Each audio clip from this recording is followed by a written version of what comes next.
Welcome, He-Maniacs, to He-Maniacs Live. It's your regular hosts, Mike, Jay, and AJ, and we're here to talk Masters of the Universe news. You know, the best way we can,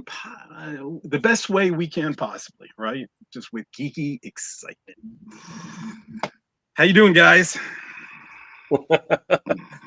Still recovering, but we're good. We're good. Yeah, I'm good, man. Just trying to fight off another cold, but hanging in there. Yeah, we're all in the same boat, really. But excited. A lot of things, a lot of MOTU news this week. It's like maybe too much in some ways. I know, right? I couldn't even keep up with all those book announcements. I'm like, whoa, what? Wait, what? We'll be talking about those. Those are exciting. But first, let's say hello to all the He-Maniacs in the chat, starting with Collector Phil. Collector Phil was first in. I'm all in on this live, even if it starts at 2 a.m., where I'm at Japan time. I know I'm not the only one who's been waiting for the next live. Collector Phil, you're awesome. I think Collector Phil, who's been in this fandom for like decades, is a web store fan. Okay. Just like me. He loves his web store. We have Josiane. I cannot read that, but hello to Josiane. Any Spanish speakers in the chat can translate it? Yeah. And we have Warren. Hi, Jay and the gang. There we go again. Jay and the Pussycats.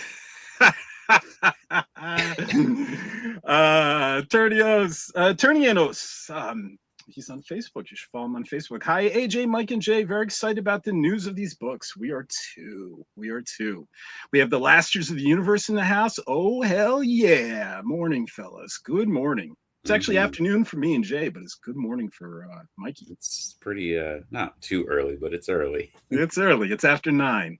Yeah. Who typed that? It's Jay and the Misfits. Laugh out loud. Just a minute, fellas.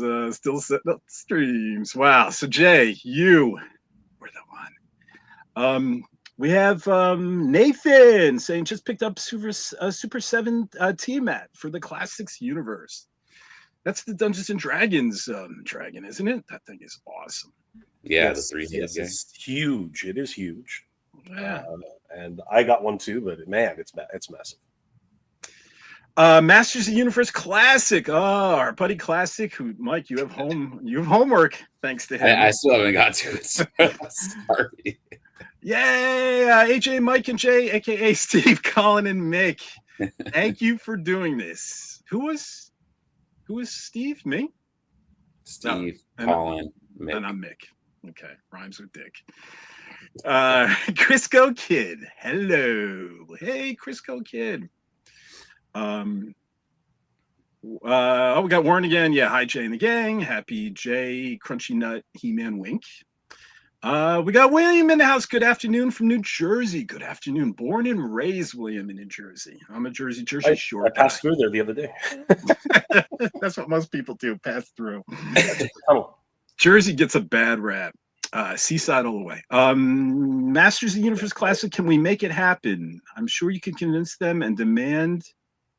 With the demand and with the movie and the game, now it's a good time to do this. He's talking about MOTUNIVERSE. We'll get there. Nolan, hi, Jay, Mikey, AJ, and chat. We got Ryan. Good to see you, Nolan. We got Ryan. Hi, Ryan. Pics of Prince Adam floating for movie for kids line claims it's not AI. Investigate and report He-Mania. I'll take a look at that. I actually shared a couple days ago waves that I thought was Prince Adam. I shared, but maybe you're talking about a different pic. We'll see. Prince Adam floating for the movie. Oh, like there's like a toy picture floating around. Yeah, I'll pull it up if you guys haven't seen it. There's a kid, kid for the core line. Because we can't call it the first ones anymore, so now it's called the core line. I'm always calling it first ones. We could talk about that too, Jay. You missed my first message, AJ, about Filmation Motu Vinyl. Can we make it happen? Oh, okay. Oh, I would love that. All right. So now that we've said hello to everyone in the chat, There's one more. Oh, yeah, Jim just came through. Jim, any idea on the figure pre-order date? What figure pre-order date? Jim? Well, all the figures, I believe, will begin their drop in April. That was Right. that was the if we're talking kids and Chronicles. And Chronicles, right? yeah. That was the. Okay. Oh, well, speaking of kids and Chronicles, guys, let me just do a little house cleaning. Let's see here. I just wanted to share with everyone right here. We have two checklists up. We have the kids checklist, figure and toy, and we have the collector's checklist that we have, all the promo stuff up, and Mattel information, details, and then what the boxes look like and so forth. And then the figures itself, and of course this will be an interactive checklist. Guys, do you know we have an interactive checklist on He-Mania? Maybe you guys don't know. Maybe you've never tried that. Once these go live, here, I'll go into a different checklist here. Let's go into Origins 2000X. So once you go into, once they're live and the figures are available, you see this where it says unlock using 1 collector coin?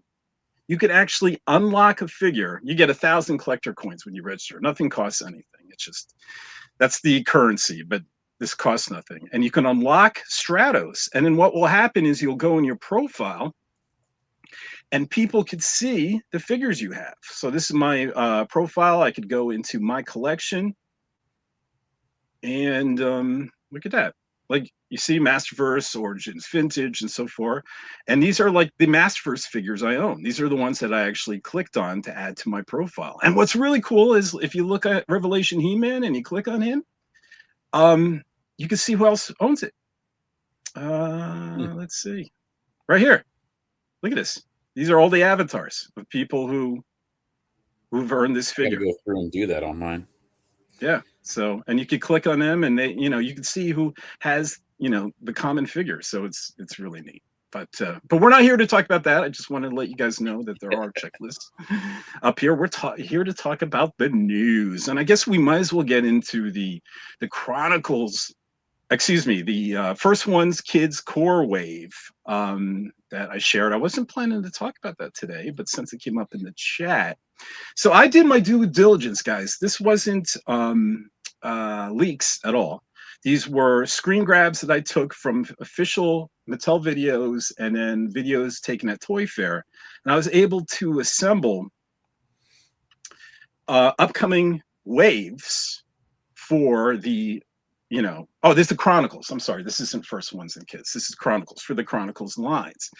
And you guys can see, you know about He-Man, Man-at-Arms, and Triclops. You know about Skeletor and Trapjaw.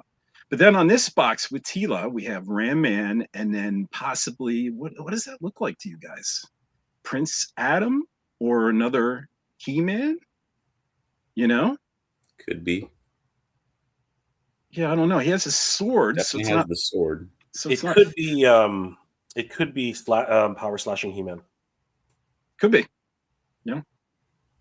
Which would make sense because then in this next wave down here, we have Beastman, Evil Lyn, and then this one to me looks like a new Skeletor. I mean, I guess it could be a Keldor, but I think this is the Havoc staff right here. Yes, I think it's the blast, like the blast effects, the splash effects. Yeah. It was the best I could do grabbing these screenshots, but this is definitely Beastman. Yeah. Yeah. So I think it's Skeletor holding the staff with the 2 slash effects on the left and the right. Yeah. When you look at it, he's kind of like holding the staff this way.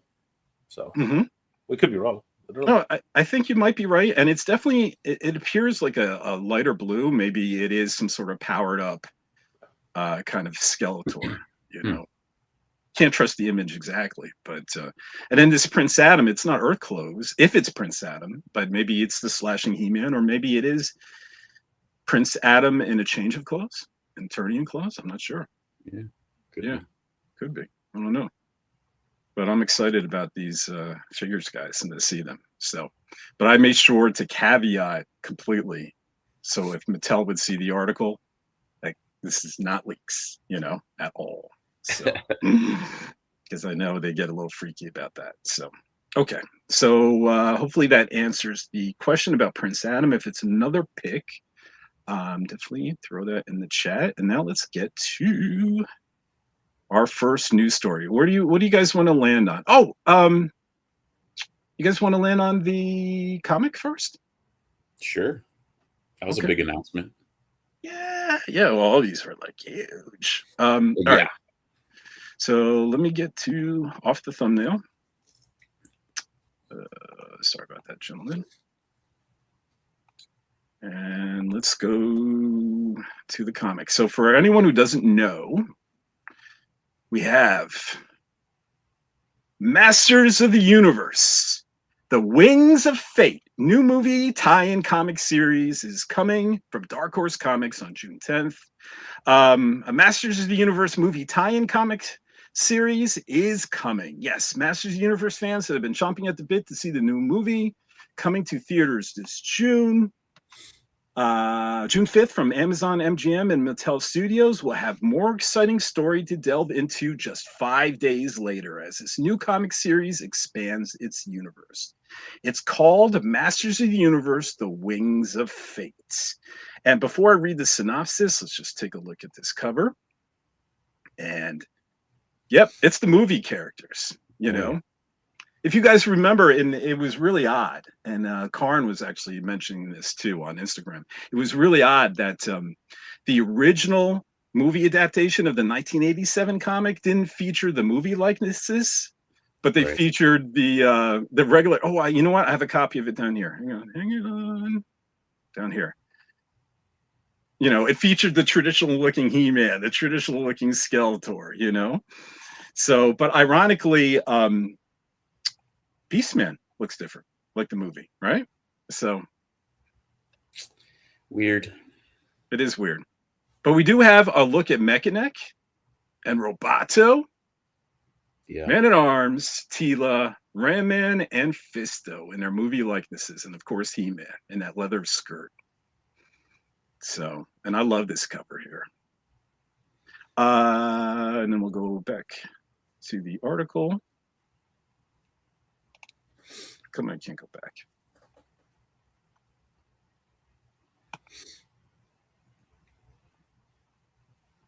Oh, you guys couldn't see that image, could you? Nope. Okay. There you go. You're scrolling up. No. Yeah. Sorry. Oh, I'm sorry. It opened to a new page. That was annoying. Let me do. Sorry about that. I mean, you can see it. Yeah. All right. It won't let me open it. It opens to a separate window. I got to fix that. Okay. Okay. So the writer of the new comic series will be the fantastic Tim Sheridan.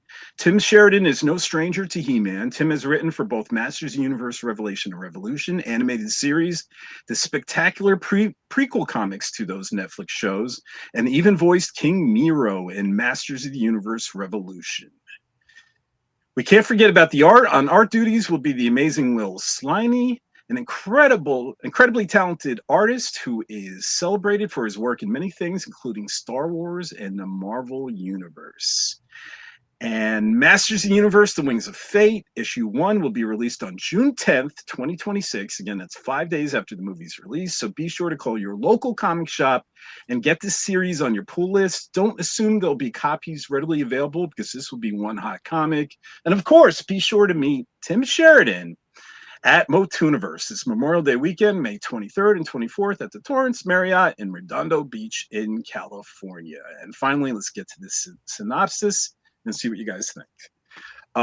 This 4-issue comic series from Dark Horse Comics is set in the world of the film. The series is written by Tim Sheridan, illustrated by Will Sliney. I hope I'm pronouncing his name right. Colored by Israel Silva and lettered by Ann World Design. The synopsis is, in the aftermath of Skeletor's siege on Eternos, a down-and-out refugee gives sanctuary to a mysterious injured falcon. Now, to save her life, he must embark upon a perilous journey through the mystic mountains and seek aid from the storied inhabitants of the realm of Avion. So what do you think, guys? What do you think about all this? So it sounds like it takes place in the same timeline as the movie. I feel like this is something that it's like an offshoot of what we're not seeing while we're seeing stuff on the big screen at Earth. This is what is going on Eternia. Yeah. That's my take of it. And obviously the down and out after Skeletor's siege, I automatically assume that is Man-at-Arms talking about, helping a Falcon.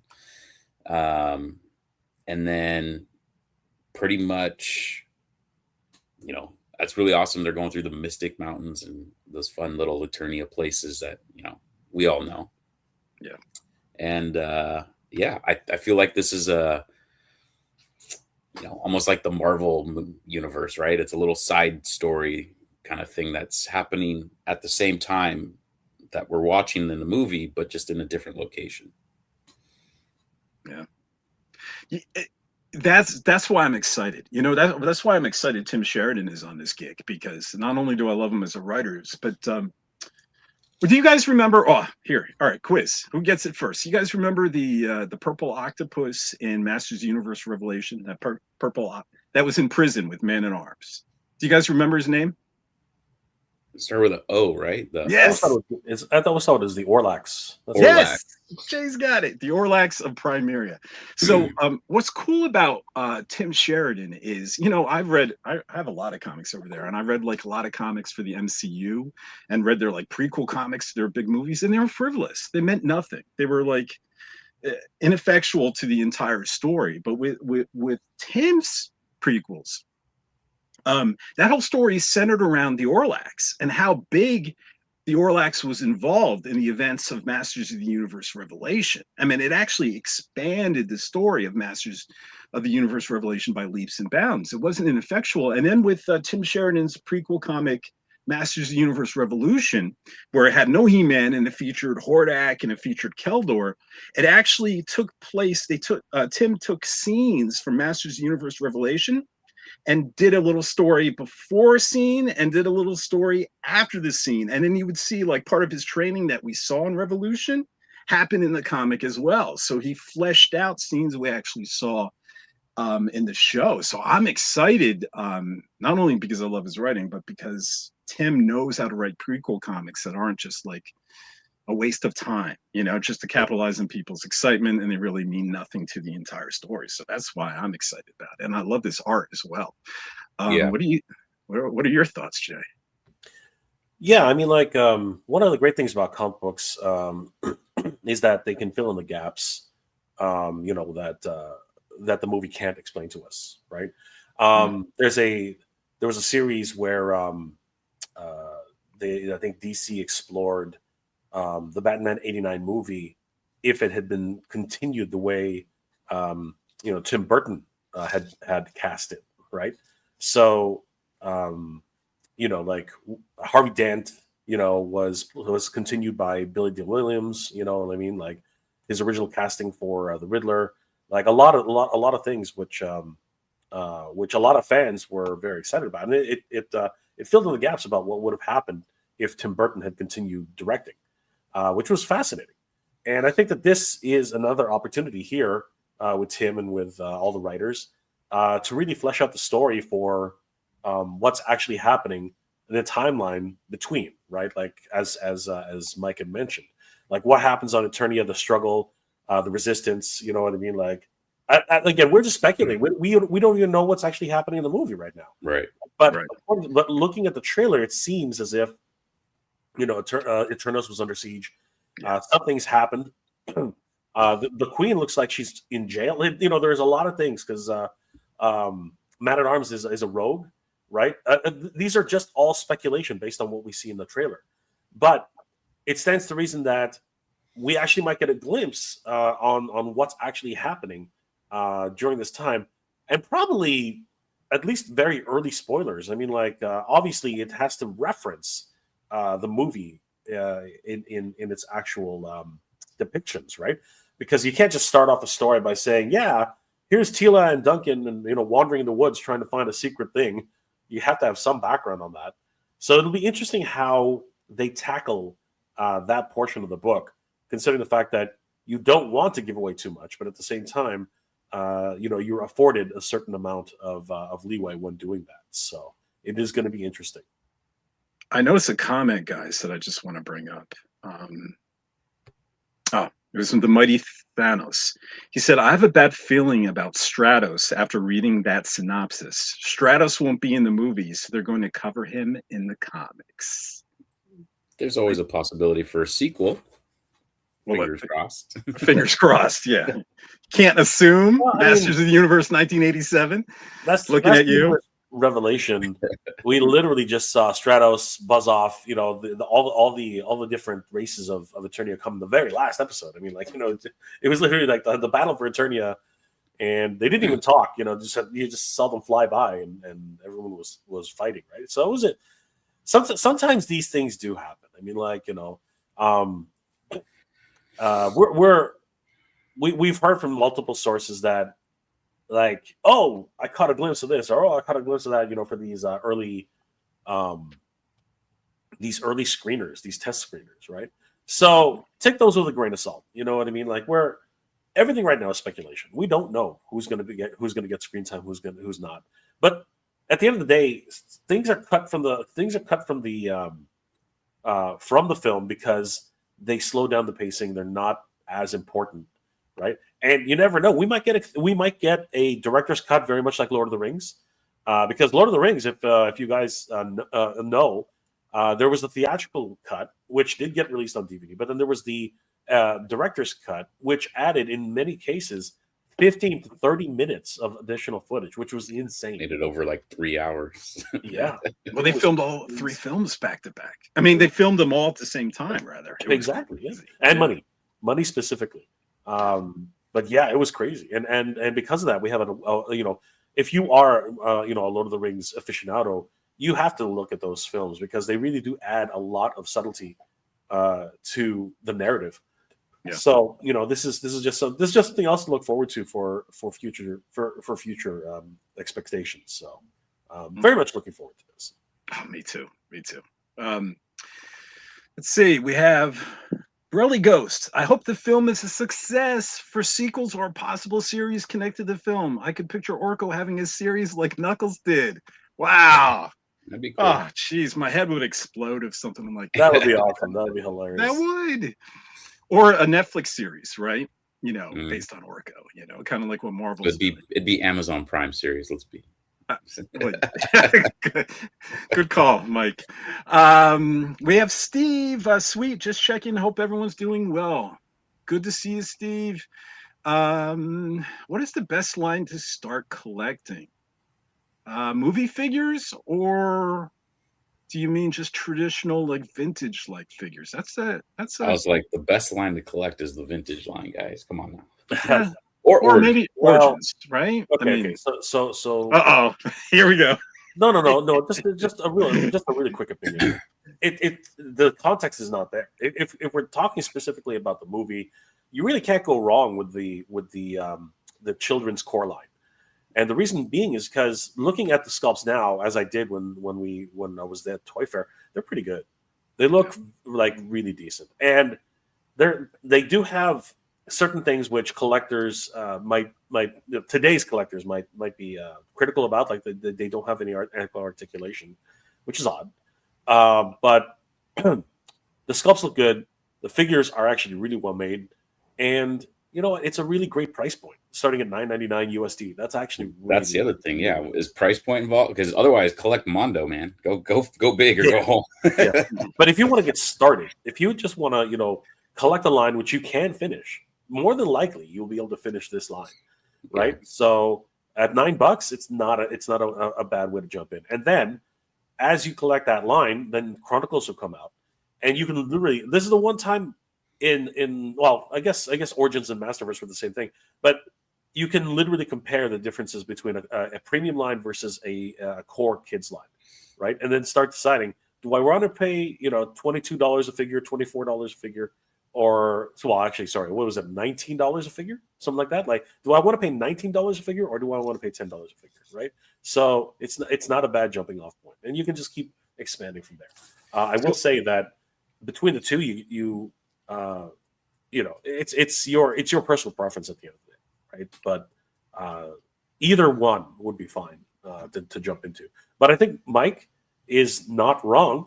Going to local flea markets, going to like garage sales, going to even on eBay if you want. There's no shortage of vintage lots and huge collections which you can purchase. Mind you, there's varying states of condition, right? Some prices, right. Oh, it depends, right? I mean, there's certain figures, on average, you can still get a vintage, I don't know, even Beastman and like your Core 8 and in a decent condition, $25-$30. A He-Man in a good condition, I think it's like 100. Is 100, yeah. 100 so, plus.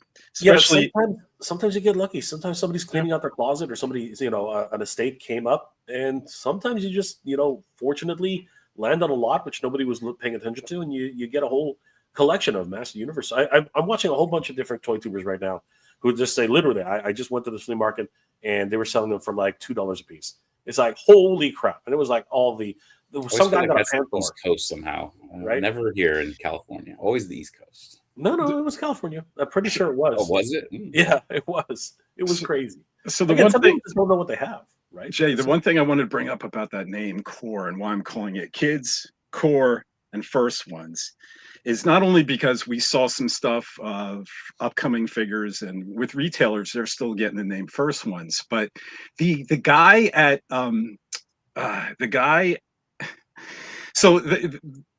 guy at Toy Fair, right? He's not a Mattel rep, right? He's an actor. He's an opera singer. His name was Gus Farwell, and he was the guy doing the Chronicles and the First Ones figures. And there's some videos out there where he says this is the core, and this is the collector line. And those are standard industry terms. And I got some paperwork from Mattel. Thank you, Mattel. Describing all the figures, and they call, like, for First Ones, the first group of figures core.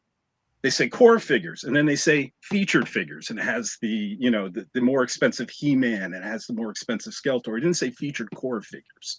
So considering that guy wasn't really a rep from Mattel, he's supposedly really nice, great actor, a great singer. I'm not fully convinced this is called core like Origins. It's not a name, it's more of a classification. A lot of people were talking about that in our forums too, some industry expert, that it's a classification. So I call it Core, First Ones, Kids, because Roy at Mattel on Instagram, he calls it kid focused. The kid focused figures. He doesn't mention Core, he doesn't mention First Ones. So I just throw it all there so no one gets confused. Yeah, the real problem is that at Toy Fair, we were actually specifically told there is no such thing as First Ones.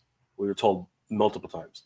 But we see it by multiple people, right? But you saw it on Mattel paperwork, Yes, but that's those are internal documents, right? Why they decided to internally, it's probably just to differentiate them. Like what it could have just been something in passing. These are the first ones going to be released, right? It could have been anything. But everyone at the, like, when we were asked, and many of us were like, so where do we see the first ones? And they're like, there's no such thing as First Ones.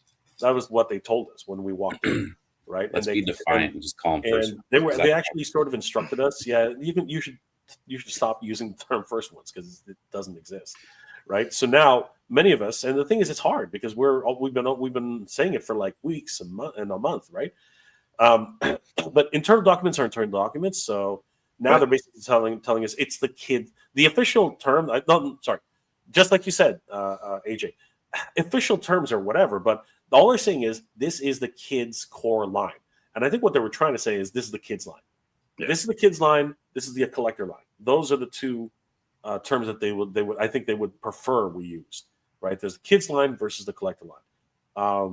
And again, being there was fascinating. Masterverse or no, that's right. There's no real line. This is the collector line. But like Origins is not written on the package, right? So there was a real thing, right? But because they did actually say Origins, right? Again, that could have been internal, right? But the thing is, it just got adopted by the fan base. But here's the thing: fans can do whatever they want, right? Yeah, absolutely. That's what I'm saying. I'm calling them First Ones. I don't care. I'm calling them little guys. Yeah, but the little guys. But whenever a rep would come up to us or somebody who was like a promotion manager or whatever, marketing manager, they literally would say, "Yeah, there really is no such thing as First Ones." Like that's like we don't know, and they would tell us we don't know where that came from.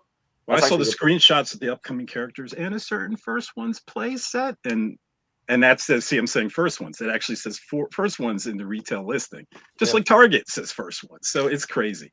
It is. I hope they unify their focus on these names if they continue this line. So let's say hello. We got Steve saying hi to Nolan. New Skeletor, same great taste.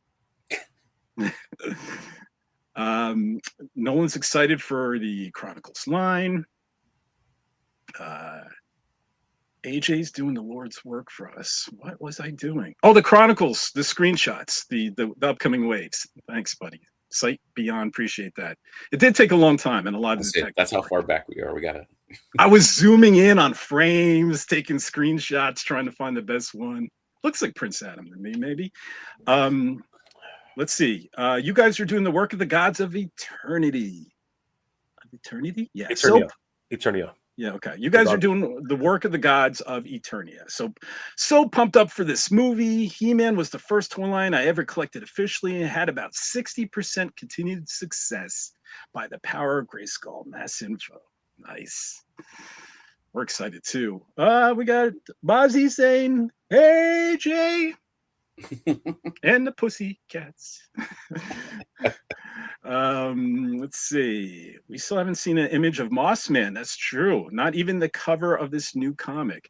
Kind of what I was hoping for, and that's probably why they released it so early. I was expecting to see, and we kind of do with Mechanic, but see something from the movie that's new that we haven't seen. But he did give us a sneak peek that it was a 2-part, right? And he's like, "Oh, haven't shown you the full cover because it's a 2-pager." Yep. I thought Mossman was there was something that everyone was focusing on Mechanic. It was our first shot of Mechanic. And it was like someone took a picture of like a slideshow right on the wall. And it was our first shot of Mechanic. In the right-hand corner, there was something green, but it was really blurry. So that might have been our actual Mossman. And they said first ones on the thing. So I'm going to say it, first ones figure. That might be our first sighting, but actually Mattel, I posted that and said it came from this blog. Mattel took it down. So they didn't even ask me. Instagram took it down on their behalf. And I was like, oops. So so I apologize. And that's why when I posted always getting in trouble. Yeah, especially the last couple months. So that's why I made sure I was like, this is all legit. Those Chronicles waves. Well, nothing leaks. Masters of the Universe. We need the Marvel Motu run in a collected volume, including the movie. Not the biggest, but would love it.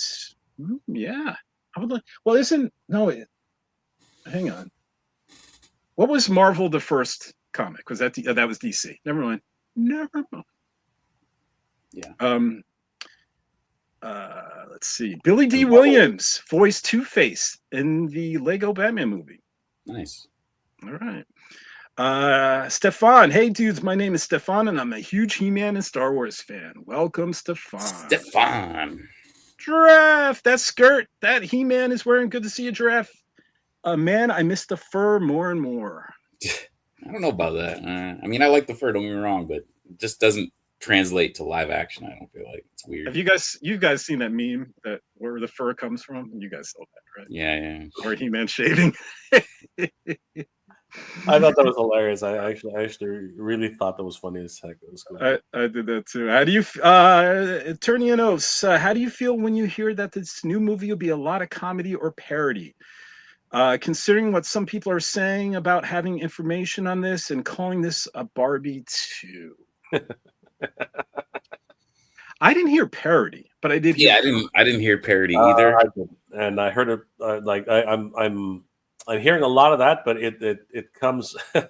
I was pointed to the fact by a viewer that someone in the wider Motu community who has been of note for years and likes to be outspoken about Motu and might have at one point said that the line is dead, has said that it's more of a parody and a comedy, and that it's going to be a terrible movie.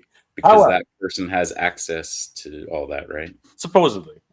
Supposedly, they still have some information, and apparently they have the whole script. So I was going to say, I also know people that have read different versions of the scripts, and they said that, it's been great, and Yeah, there was a lot of parody in it, and it's been rewritten and things like that. And Yeah. we need to And just and we personally have know faith. we have actually interviewed someone who has seen two different versions of two Yes, different screeners. and they look, Right. and that's watching the actual Yes, piece. that is watching certain cuts.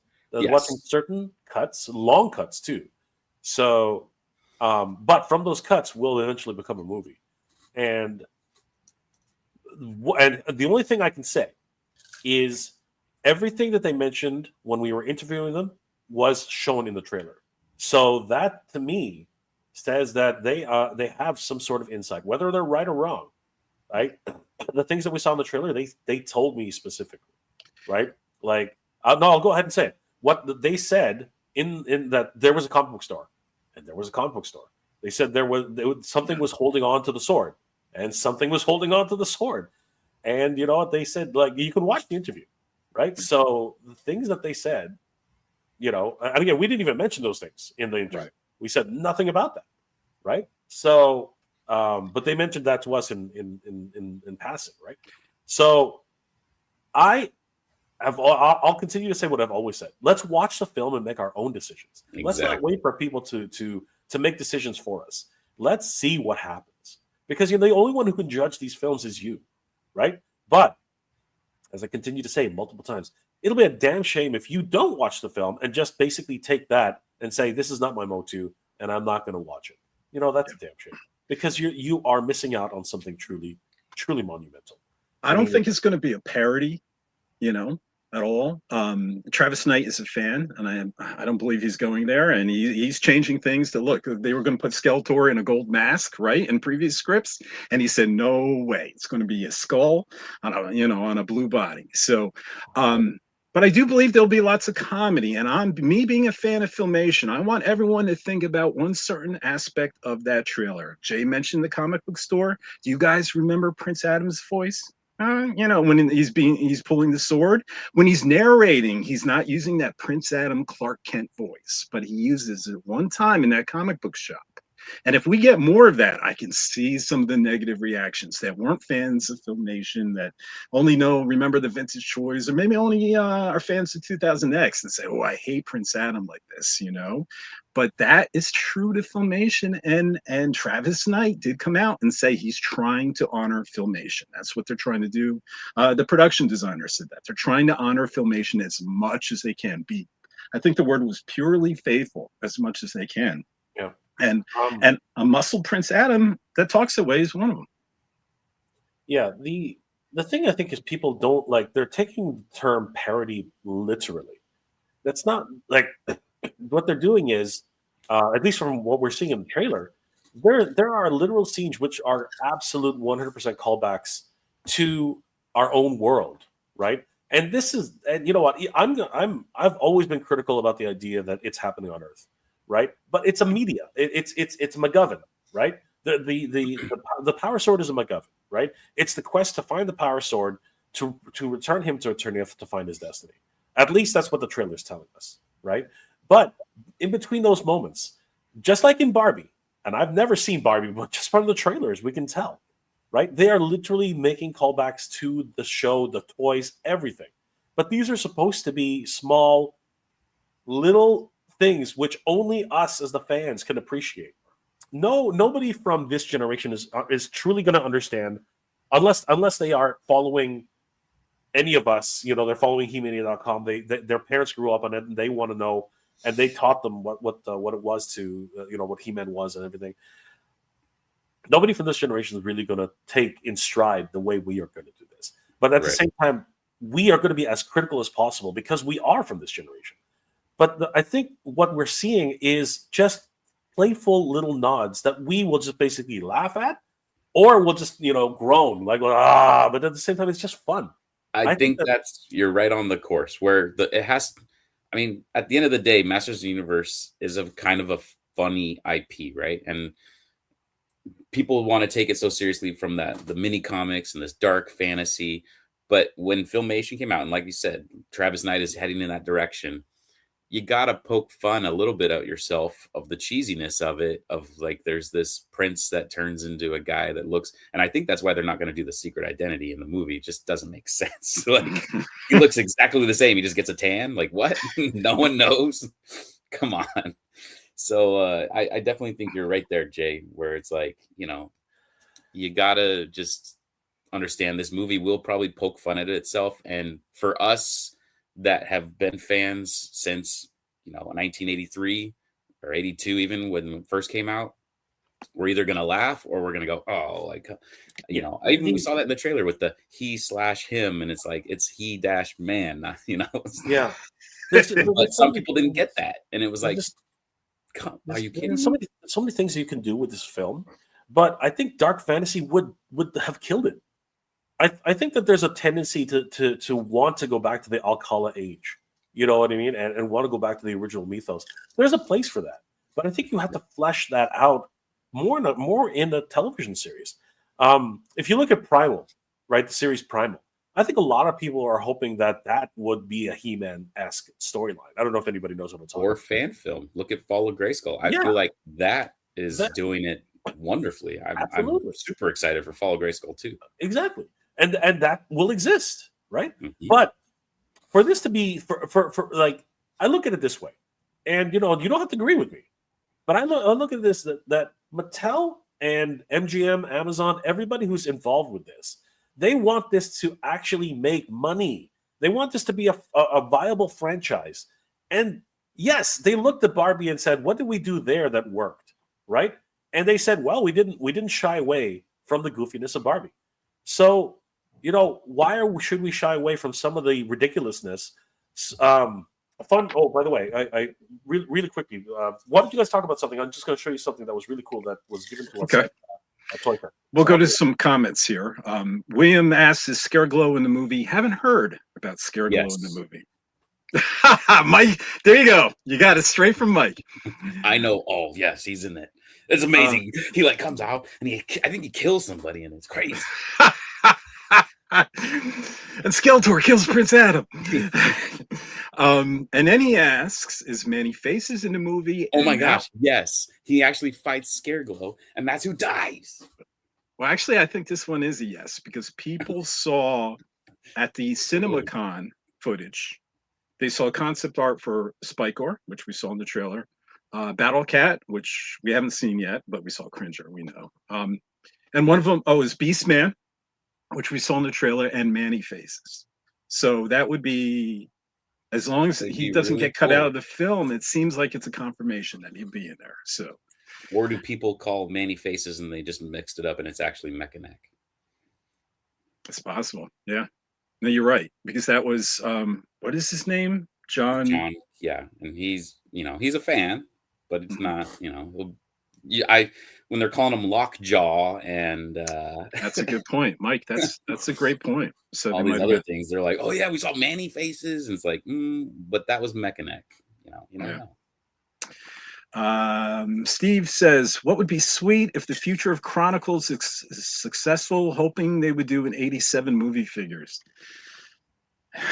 Yeah, I mean, yes, I want the whole line of 87 movie figures, but Steve, I'm already depressed that we don't know what's going to happen with Masterverse, but I'm very depressed. I have every Masterverse and every Classics 1987 movie figure, and neither of them were completed. And Masterverse has finally gone the furthest. We got movie Beastman, we got movie Evil Lynn, and they teased movie Man at Arms and Tila, and I'm like, yes. So if we don't get that, I agree with you. It would be cool, but it seems like these movie lines will start with He-Man and Skeletor, and then they'll trickle out and never finish. So I would love that, Steve, if they finish it. So, but those Skeletroopers, right? Oh, Army built those. Let's see. Yoagomide says He-Man 2026 and everything else. Sorry, we need someone to translate. Yes, throw some translations in there. Oh, Kenzo! Oh, that's why Jay left. Yo, what's up, gentlemen? Let's try to go connect. Let's see. We got Belloc. Hey, fellow dudes. So excited about this 2026 Masters Universe film. Anyone have a lead on whether or not He-Man's ugly, pointy, fleshy, fugly knee joints will be what we get or not? I guess we'll never know until the figure comes out. Until they come out.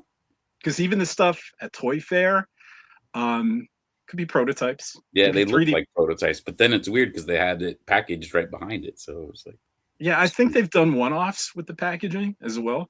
And they have that crazy 3D printer. Did you see that 3D printer at Mattel? Mike? Oh, there was a video. It might have been Pixel Dan, where they have this 3D printer where they can print the whole action figure in color at Mattel. And they can even 3D print chains. Like, you know, how a chain is interlinked? It's amazing. I couldn't believe the technology.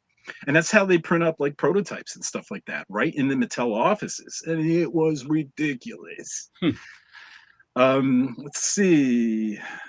Continued. We'll have much better knee joints visually. I grimace and wince in pain when I see reviews lately from Pixel Dan. A lot of people were liking them. It's like the double joint, right? So you can do a lot more posing. Yeah, I don't think they like it visually. You know, they like more the classics. Yeah, on the back of the knee, it looks like an H pattern, right? Yeah. It's got this unusual thing, but I think it's because it flexes a bit, right? Yeah, you got to get used to it. It's new innovation. But here's the thing: as we know, these are the ones that are on the floor are all prototypes. So the final version still could change at the end of the day. We just don't know. Yeah, we were saying that. It's even though Wave 1 could be one way, Wave 2 could be another. I remember the Club Grayskull figures when Super 7 took over. Like Wave 1, when Mattel took over, had these weird feet that were rockers, you know, and then Super 7 thankfully got rid of them. Yeah. And granted, horrible. We should. I'm gonna star this one. You should. Mattel did, but it was actually Mattel who created the second rocker. Before like it was only Beastman, He-Man, Man-at-Arms. I believe that those were the only three with that weird like visible rocker. It was so odd. After that, they created the pivot arc, which was nice. That AJ, scroll down to the bottom of the comments and go about like 3 or 4 up. I want to say. Okay.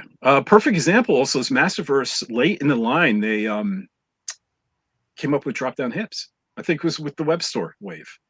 And they never had drop down hips before. Oh, hang on.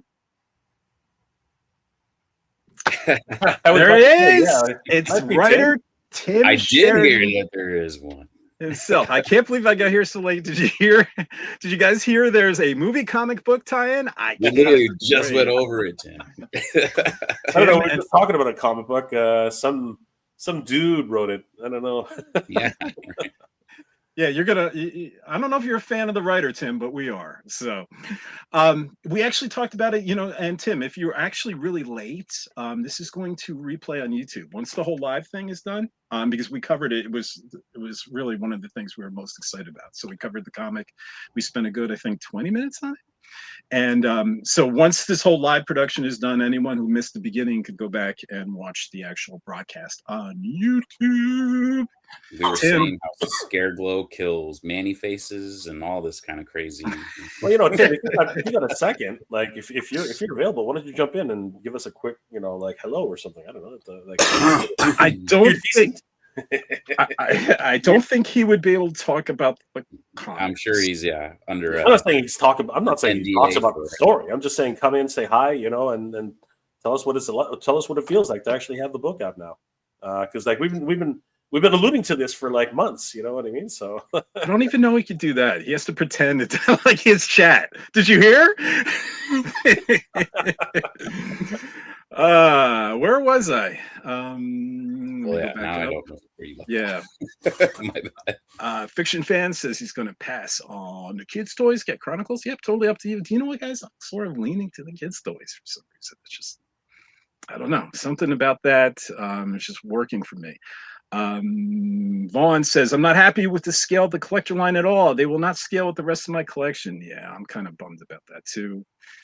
I would have loved the movie to be in Masterverse scale, but you know.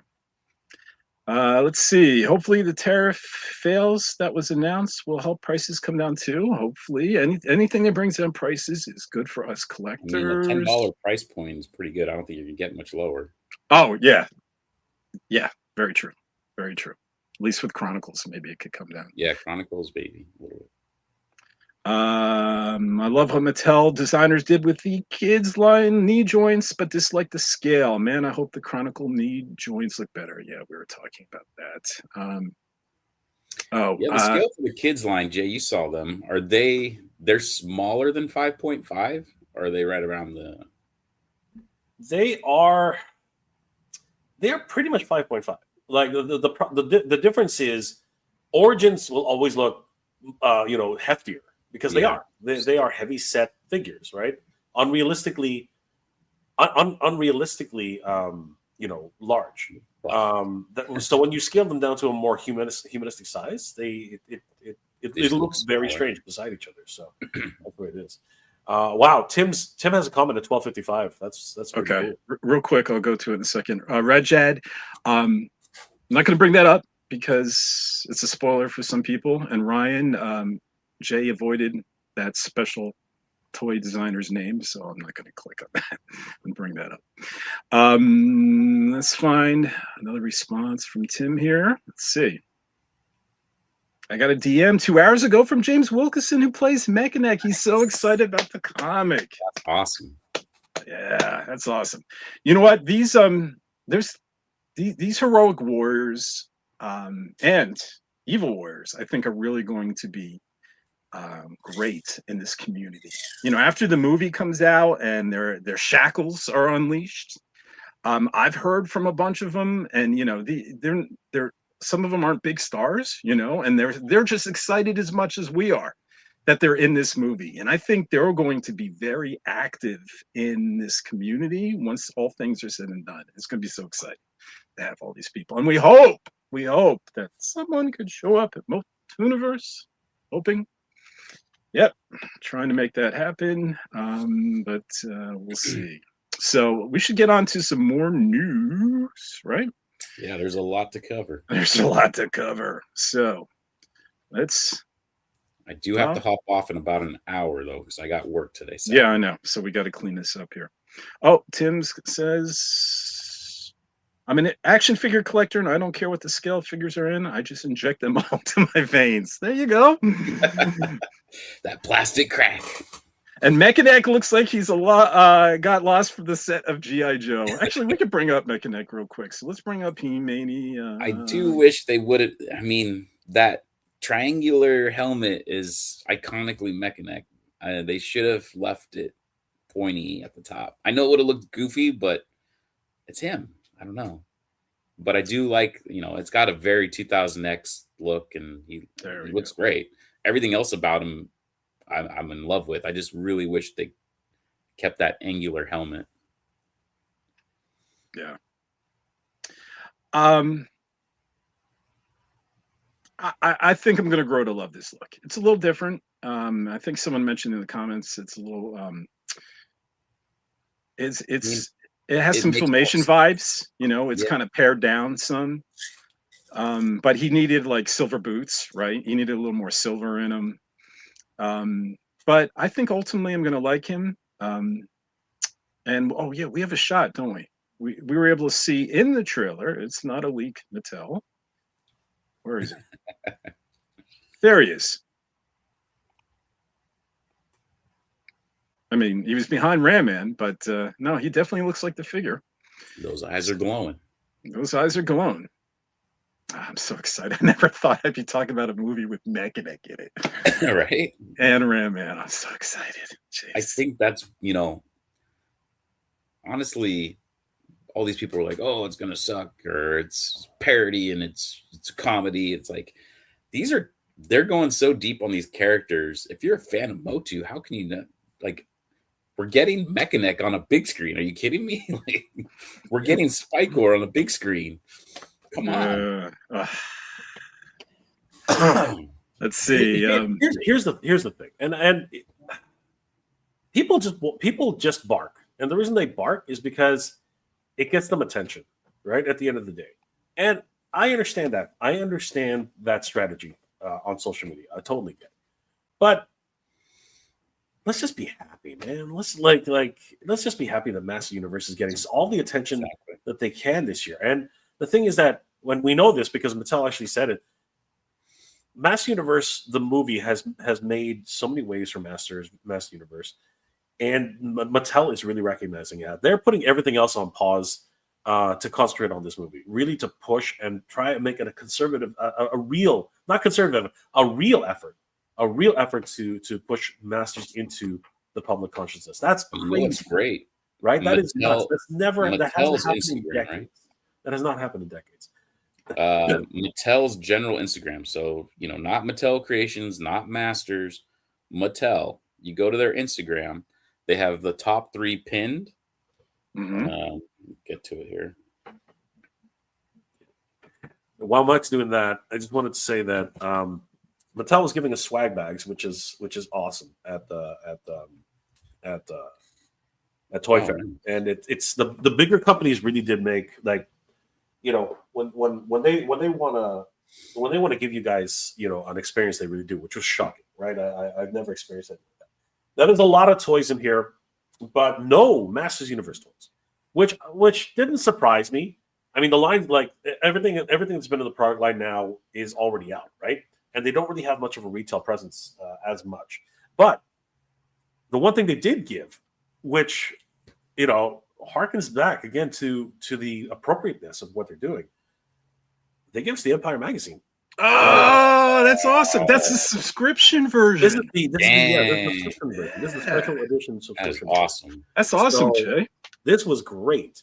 And if anybody, if you need some coverage on this, head over to He-Mania.com, because there are a lot of what was covered in here is summarized on He-Mania.com with photos. All right, so you guys got to check out He-Mania.com to be able to get your inside scoop on this. But it's a 6-page. This is the craziest thing about this. It is literally a 6-page feature, right, on Master Universe, and it covers everything, right? It covers the whole, basically everything that has even like toys over there. Awesome. the direction that they were going for, the idea that it is a, and the article is written unironically, because they literally do just talk about how mad, right? Because this is a UK magazine. They talk about how mad this film is, right? Like blue skin demons, you know what I mean? Like names like Fisto and Ram Man, all the you get your chuckles in right now. That's what they talk about.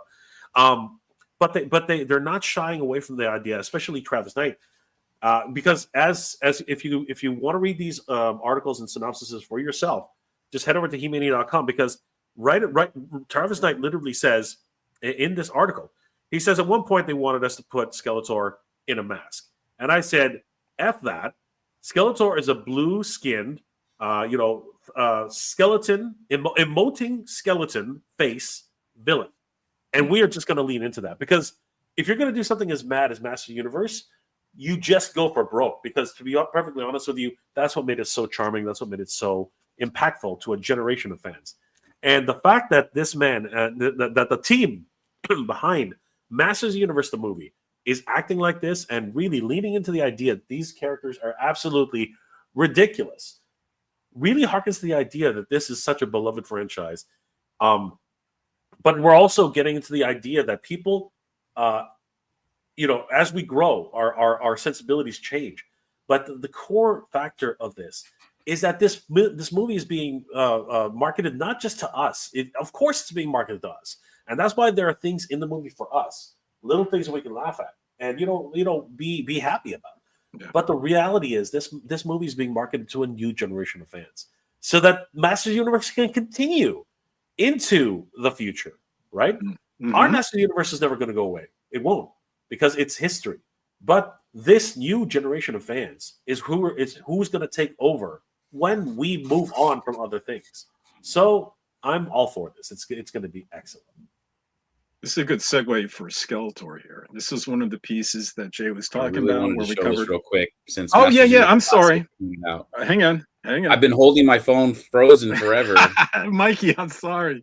I was actually stunned by that Empire magazine, which I was just like, wait, what? Here you go. So Mattel, nearly 1 million followers, right? On Instagram. Look at those top 3 pinned posts. All Masters of the Universe movies. They have 969,000 followers. Yep. That's crazy. That is crazy. The movie has had over, getting closer to 40 million views. You know what I mean? Like the trailer. Things are changing for Master Universe in the best way possible. Yeah. All right, real quick. Actor Jared Leto wears a blue skin muscle suit for a Skeletor role and talks with a Shakespearean tone.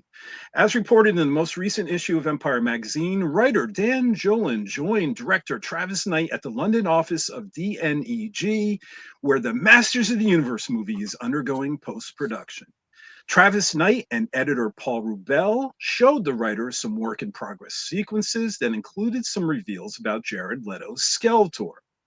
The first revelation was about Jared Leto's body. While the 54-year-old Jared is already in great shape with muscle definition, this picture was taken when he was 53, 1 year ago, the actor still wore a practical suit for the film. Here is the quote. Empire, quote, though Leto is playing the character, the actor is all but invisible. His body is swathed in a blue skin muscle suit, and his face is entirely replaced with a CG animated skull. Then we go on. But the Skeletor reveal didn't end there. Fans have been wondering what this new movie Skeletor would sound like. Would Jared Leto be emulating the higher pitched sound of Skeletor portrayed by the legendary actor Alan Oppenheimer in the 1983 filmation series He-Man and the Masters of the Universe? Or would Jared Leto's Skeletor sound more like the actor Frank Langella's Skeletor in the 1987 motion picture Masters of the Universe, where the accomplished stage and screen actor intentionally delivered a Shakespearean-style performance? Apparently, it will be the latter, per Empire. And while Jared Leto's vocalization avoids rehashing the memorable nasal whine of the original cartoon Skeletor voiced by Alan Oppenheimer, it doesn't sound like his own voice, having instead a dry Shakespearean timbre. So there you have it, Masters Universe fans. We can't wait to hear Jared Leto's voice as Skeletor. So, good thing, bad thing, guys? So it's going to sound like Jay's impersonation of Skeletor. It's going to sound like Frank Langella in a way. Or sometimes I think Mark Hamill kind of gave this like sort of Shakespearean feel. It's very Joker-ish. That's kind of what I was worried about, is that he's going to go to that. I mean, both of them played Joker, so now we have 2 actors that have both done Joker and Skeletor. Yeah. So, I kept hearing Joker. As much as I love, Mark Hamill playing Skeletor, you still get that Joker sound in it, and I feel like that's where Jared Leto might go. I wouldn't worry too much about it. The reality is everybody's the biggest thing about it is that he hasn't had the best track record, right, as far as films right now.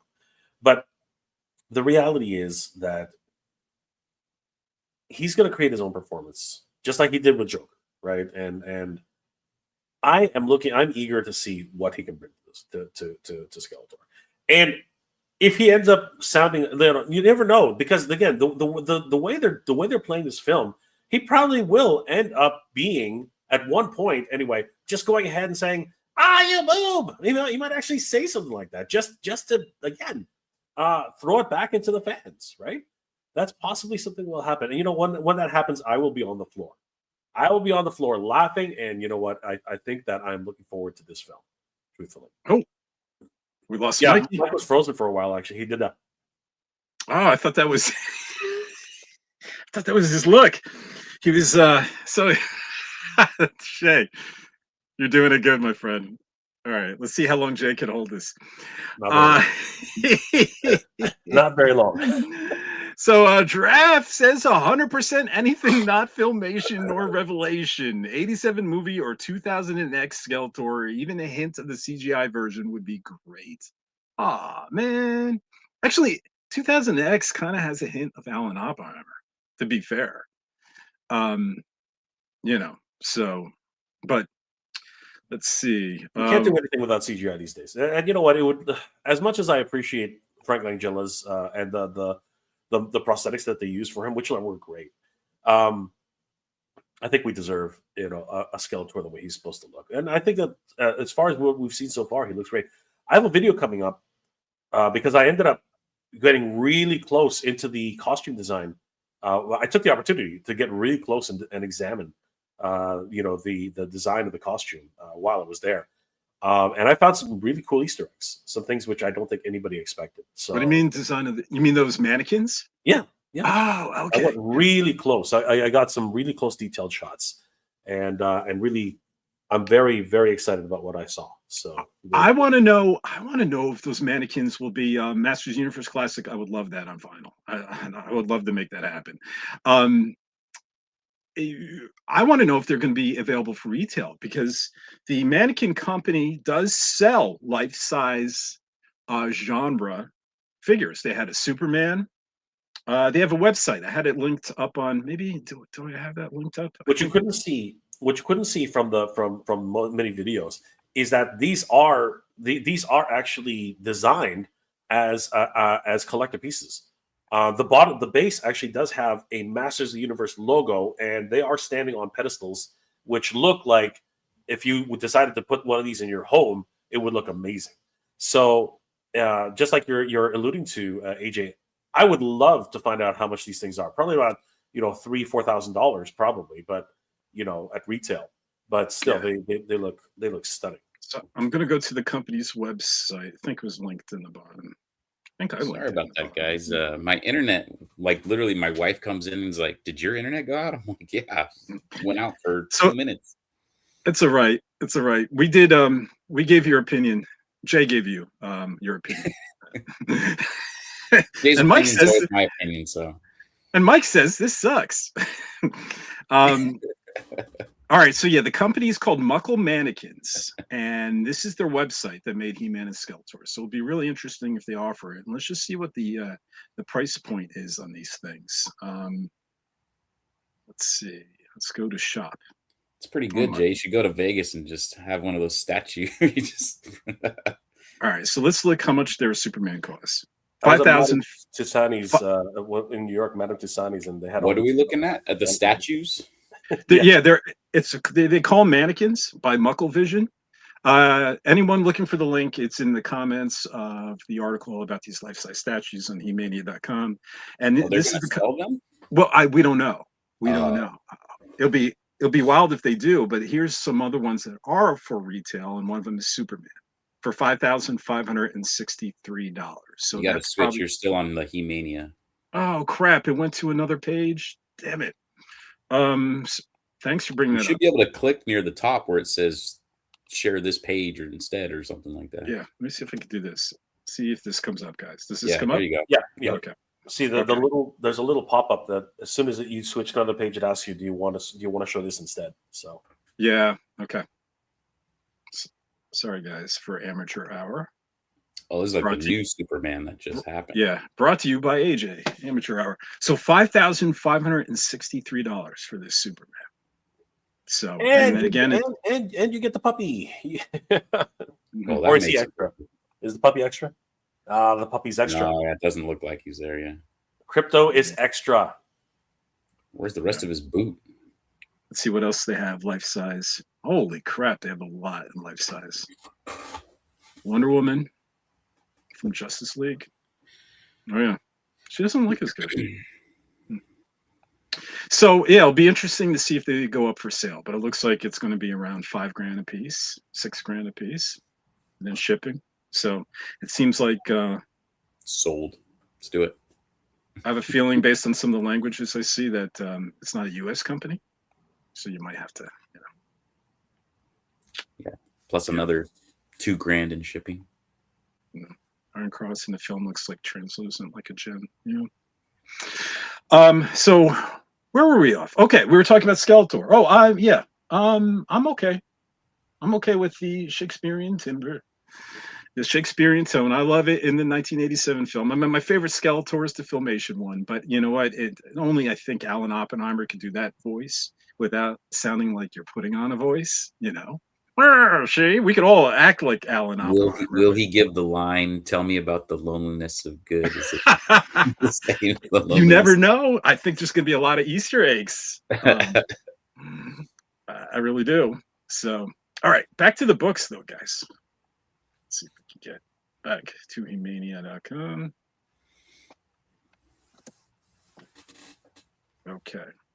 Oh, how about the art of the film? Oh, this is really interesting, guys. So they obviously Masters of the Universe, the art of the film hardcover book is now available to pre-order. Where?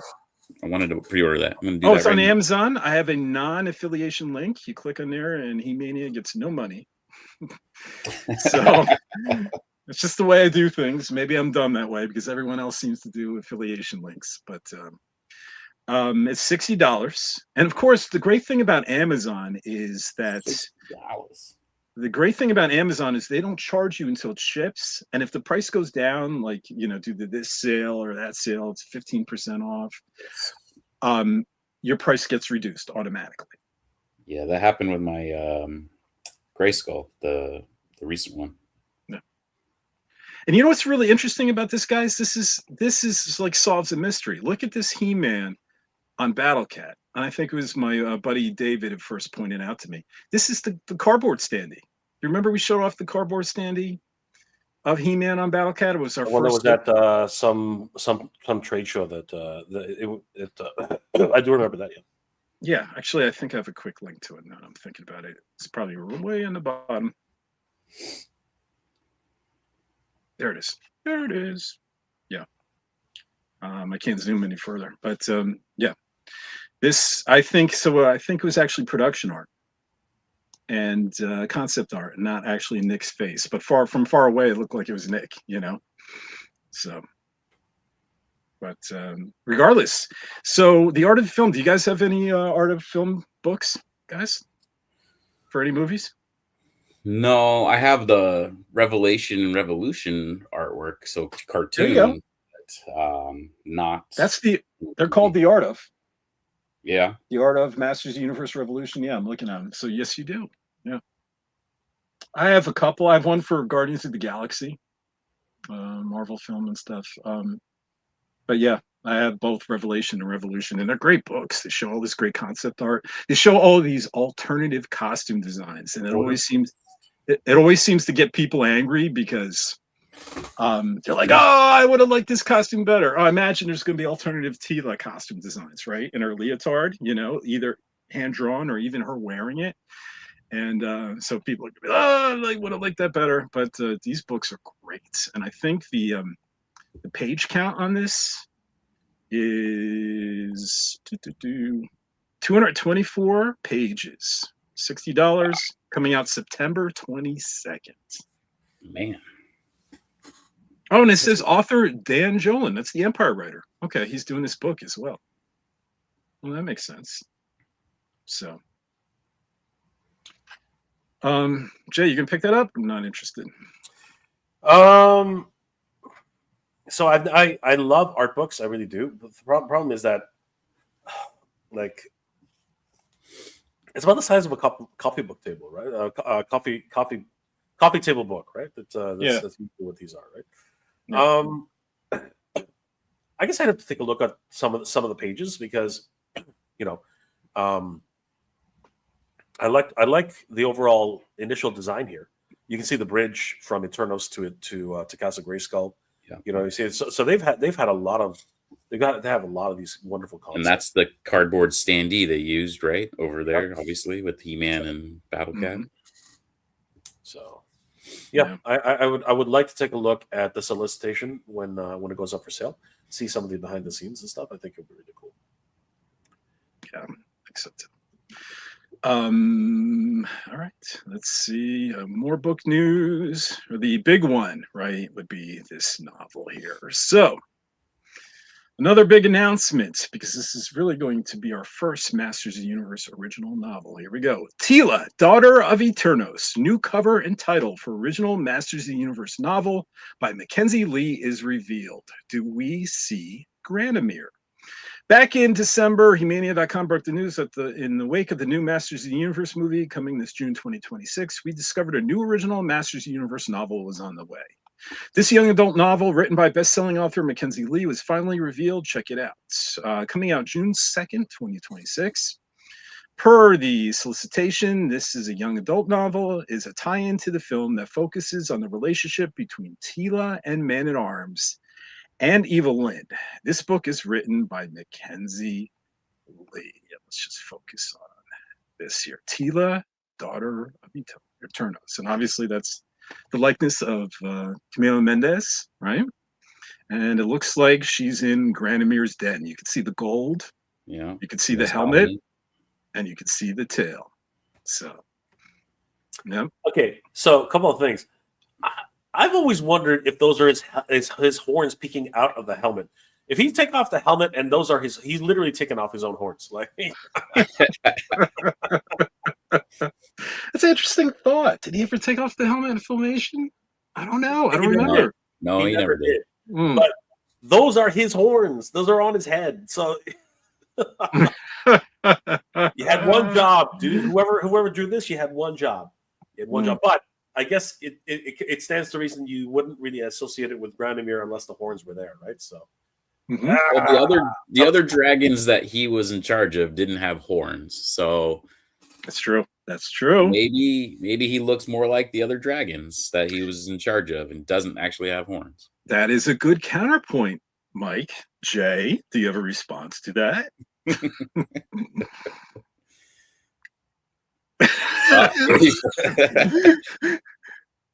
And his internet went out. Oh, he's on mute. Jay's on mute. Okay, so he has no response, and Mike is the winner of the debate. Congratulations, Mike. Do one of these. Dragons don't necessarily have to have horns. Yeah. Where's the applause sound? He deserves it. Oh, and I don't have it ready when I need to. It's a very late. There we go. And Jay disappears out of shame. It's like he had a work call because he was on the phone. Yeah, I know. Yeah, but I mean that's awesome that they're throwing Granomir. If this is movie universe again, I'm loving the tie-ins. The fact that Granomir is somewhere out there always leaves potential that if this picks up, we might see him in a sequel. You know, we can. This is, and again, this could be happening as a side timeline, much as I was speculating with Tim's comic. Like, this is actually happening during the movie, but it's as we're watching things take place on Earth with Adam. This is what Tila is doing before she goes to retrieve Adam. That's my, again, speculation. I don't know. Yeah. We also have Giraffe here. Okay, it looks like Jay's ready to come back. We have Giraffe saying you can see Allison Brie in the background of the book's cover. So let's take a look. Yeah, let's see. I apologize. Here we go. Right here. Oh, okay, cool. Yeah. And you know what's really crazy about this? This is a depiction of Darksmoke, and even the helmet, everything is actually more of a depiction of a filmation style of Darksmoke. Right, because that bridge leading right up to the entrance looks very much like it did in Filmation. Obviously, the helmet looks very much like it did in Filmation, and even the design of the dragon's tail, it's very cartoony in its overall appearance. So, you know, it's not the way the artists usually do realistic looking dragons. So it's an interesting juxtapositioning of both, you know, realism and at the same time more cartoony. So. Yeah, I'm loving it. Actually, it's really cool. Yeah. Now the big question, guys: are you going to read it? Dum dum dum. Dum dum dum. I love that reading, Mike. I haven't read a novel that does not have photos. This is probably sad, but since college a little bit, I guess. but like a non-fiction, or sorry, not a non-fiction, a fictional novel like that, probably high school, like for fictional. So 300 we're talking 20 plus years. Yeah. 336 pages. Wow. The last novel I read, no, the last series of novels I read was Harry Potter. And Yeah, that was couldn't get well into well into that was well into college and university.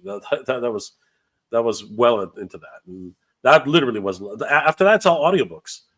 I'm sorry to say, but I just don't have time to sit Will down. this be on audiobook? Probably will. No. I did read Harry Potter. I'll probably buy the book, of course, and I'll be like, yeah, I'm going to read it, and then I'll try, and we'll see how far I get. If it can enthrall me, but it's hard. Like, I need pictures. I don't know. My imagination died with my childhood. Yeah, I think the last book I read was maybe a couple years ago. Was a Predator book. You know, you guys know I'm a Predator fan, but I've read a lot. I used to read a lot, but I read a lot less ever since the invention of the internet. You know, I mean, let's be honest. You know, and now we have streaming. Remember back in the day, guys, when we only had like so many channels, and they weren't at our fingertips. You couldn't I think that's the thing, man. Like graphic novels, I'll read graphic novels where it's got it's more adult comic book kind of style where it's got a picture here and there. But yeah. I'm not gonna lie, I barely even do those. These days, you know what I end up doing? I watch videos of somebody reading the comic to me. Like that's how sad things have gotten. And like I said, audiobooks, I actually listened to somebody reading the book to me, right? I'm like a little kid. It's so sad. It really is. But I will say that when I was reading Harry Potter, it did give me back that idea of true imagination. When I saw Mad-Eye Moody on screen, I was like, that's nowhere near what Mad-Eye Moody should be looking like. But I accepted it when throughout the film. But again, your imagination is so much more powerful than what anybody can really create. Right. Yeah. I'm going to read this. They had me at Granomere, even though it's designed for young adults. The young adult books, even though it's 300 pages, Mike, the text is going to be really large. That'll actually help me a lot. And it's going to be double space, and it's going to breeze by. And it might actually have some pictures in the book, young adult novels, Yeah. Like every chapter or something like that. But Tim is asking, would you read non-young adult MOTU novels? I killed the right one. Yes. Me personally, because I'm an avid reader, or used to be growing up. I wanted to exist, Tim, so that way I know at some point I can try. Mike wants it on the shelf. Yeah. Condition. So, but yeah. I think that would be a really good starting point because everyone's talking about how MOTU should be more gritty. It should be more, like Alcala. You know what? There is an opportunity for an Alcala style, world, right? Because Conan the Barbarian, Robert E. Howard, right? That's where all those pulp fiction type of mythos came from. The Hyborian Age, the Sumerian Conan, the whole idea of barbarians really came from that type of fiction, right? Mm-hmm. It was not young adult. Those were some really, again, the guy was kind of he was kind of crazy. So he killed himself at an early age. That's one of the ones I used to read. I think I still have like 25 of those novels. Some of them were written by Robert E. Howard and other writers. Once he died, they continued the stories. Yeah. And you're right. It's not for kids. I shouldn't have been reading it at 13. This stuff I was reading. Wow. And not just violence, guys. We're talking about sexual nature. Oh, yeah. Yeah. And some violent sexual nature, too. So, yeah, it can be very, very traumatizing, depending on how you read into it. But anyway. Yes. But all three of us would buy it, Tim. One would definitely read it. Mike can keep it in pristine collection and read it when he's older and retired. There you go. Check out Tim's other comment. It's funny as hell. Tim, if you read an audiobook to me, I will 100%. Oh, man. There it is. Yes. There you go. There's your answer. That's right. Oh, yeah. He can do it in his King Nero voice, right? Yes. Which was an awesome voice. Let me tell King you a tale. Telling me about MOTU and his, yeah. And I'm excited it's happening because it's our first novel, right? How many years? Yeah. How many years? 42, 3, whatever. I'm not going to do the math. And we're finally getting an actual novel. So that's not. There might have been adaptation. Was there for the '87 movie? I don't think so. Are A are the audio novelization of dramas it? are the audio dramas technically novels? The German ones? The German audio novels, are they technically? No, well, I don't think so. I don't think the book's on tape, and I don't think so. I don't. They've created an entire mythos in of themselves, which has been somewhat, adopted. Yeah. And so I wonder, it's an interesting. Yeah, Mattel made a anti-Eternia He-Man, so they definitely accepted the fact that that was a thing. There's one thing else that I promised to mention, guys, that I just want to throw this out there because we were talking the trailer, and then I think Jay might have something to share. Is Eddie, I'm going to pronounce his name hopefully correctly, Thoniak. He reached out to He-Mania.com, such an awesome guy, that let us know that his teaser trailer music.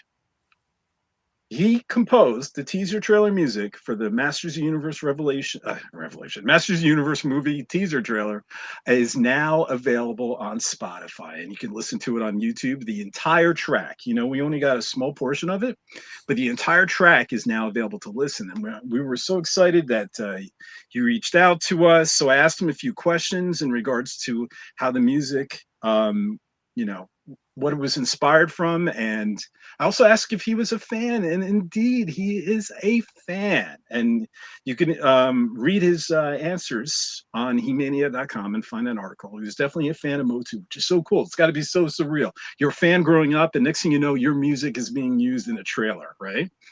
The actual track is called A Leap of Faith. It's called the Masters of the Universe teaser score, A Leap of Faith by Eddie Theonek.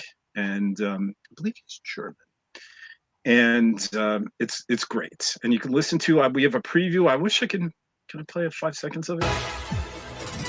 Did that come over? Yeah, that worked. Yeah. Okay. Yeah, I don't want to get yanked by YouTube here, but we have a preview from Spotify here. We have a link, and also it's on YouTube. And someone posted. Who did that? Enyo posted the YouTube link under the. So please check it out, guys.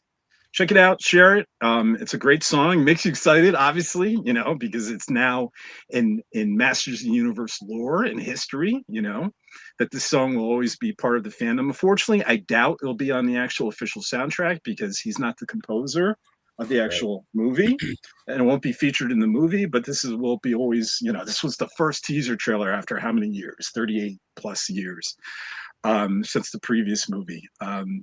So you go ahead and check that out on He-Mania.com. We have the links, and it was awesome that this is out and that he reached out to us. Really cool guy. So Jay, you have something to share, right? I think so. Yeah. If are we have we done with the news? All the pictures, or let's see. Well, we weren't going to. I don't think we're going to get back to some. I don't think we're going to cover Toy Fair. I mean, I think that was pretty much covered mostly. But if there's something you want to touch upon, we have other books. Go ahead. Yeah. We have other books that are coming out. Most of them you can pre-order. Masters of the Universe, a junior novel, and this one is by Steve Belling. So different from a young adult novel, and that will definitely have pictures, Mike. Yes. Yes. Oh, let me get to or that. What was the He-Man and something? The kid on his shoulder, whatever. I was like, what is this? And then we have The Power Within and Masters of the Universe. I Am He-Man. This is a storybook and early reader based on the film. So here's The Power early Within. Reader, I'm all in. Yeah. And then for level 3 reader, there you go, Mike. It's Masters of the Universe. I Am He-Man. And we got the covers to that. Definitely picking that up. Yep. They really are leading into the kids, and I like that. This started off as a kids line. It continues, and it's continuing as a kids line. And the thing is that, especially for a company like Mattel, they're a freaking toy company. Toys are going to be top of mind for them, That's and awesome. this is the way to continue this for the future. So I'm very excited. Power. Yeah, Retro Power Retro coloring Power book. coloring book. Oh, Yeah. that's so cool. So this one is coming out May just- 5th, 2026. We It's got to pick up some copies. this is really cool because it says an adult coloring book featuring original 1980s coloring book art for He-Man and She-Ra. So it's a Wow. reprint. It's a reprint. awesome. That is so awesome. cool. And I know Allison Troy, the toy princess, will definitely be doing one of these, which will be retro toy princess. Guys, if you haven't already, please subscribe to Retro Toy Princess. She does coloring book sessions, and they're awesome. They really are. Then we have Skeletor Has No Friends. We actually reported this and showed the cover before. Skeletor Has No Friends. Poor Skeletor.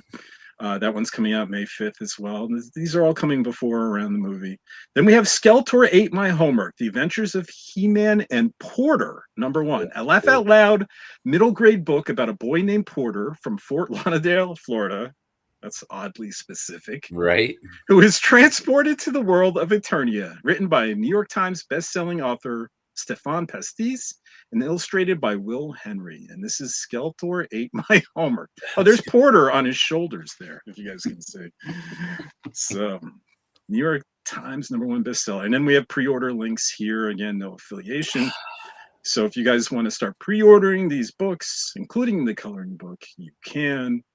In regards to any other news, Mania again. Let's see. Oh, Stondar, right? Masters Universe Origins Stondar figure. Has some teased, yes. Yeah, it was teased Stondar by Mattel. is coming, everybody. Yeah, and that one's coming February 24th. So there's a great segue into the thing. While we were at Toy Fair, publicly, I believe. Who was the actor you mentioned earlier? Who was actually the rep? Gus. Yeah, Gus. Gus publicly announced to everybody that Origins isn't going anywhere. Origins is continuing. So that was a huge announcement and huge boon to us all. So Origins is not going away, guys. Origins is going to be Origins is going to be finished. That's a commitment by Mattel. And Origins, there he is. There's Gus. There he is. Good old Gus. Yeah. So became fast friends there. And so fast I don't remember his name. But yeah, no, Gus was cool. And he literally told us 100% that Origin's not going anywhere. So cool stuff. And this is what he said. Since we're talking about it, this is what he said about Masterverse. He said, this is to Pixel Dan.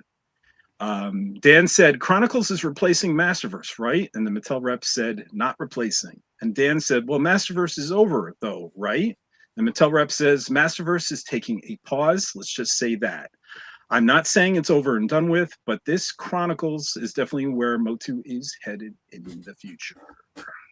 This is quote there. And then I also posted our quote that Mattel reached out to He-Mania.com earlier, or it was last month, and said, quote, while there are still Masterverse action figures in the pipeline for 2026, we'll be transitioning our core offering, there's that word core, to Chronicles later this year. We will, however, also have a number of special releases planned within the Masterverse Vintage Collection. Stay tuned for more. And then we asked if there will be Masterverse in 2027.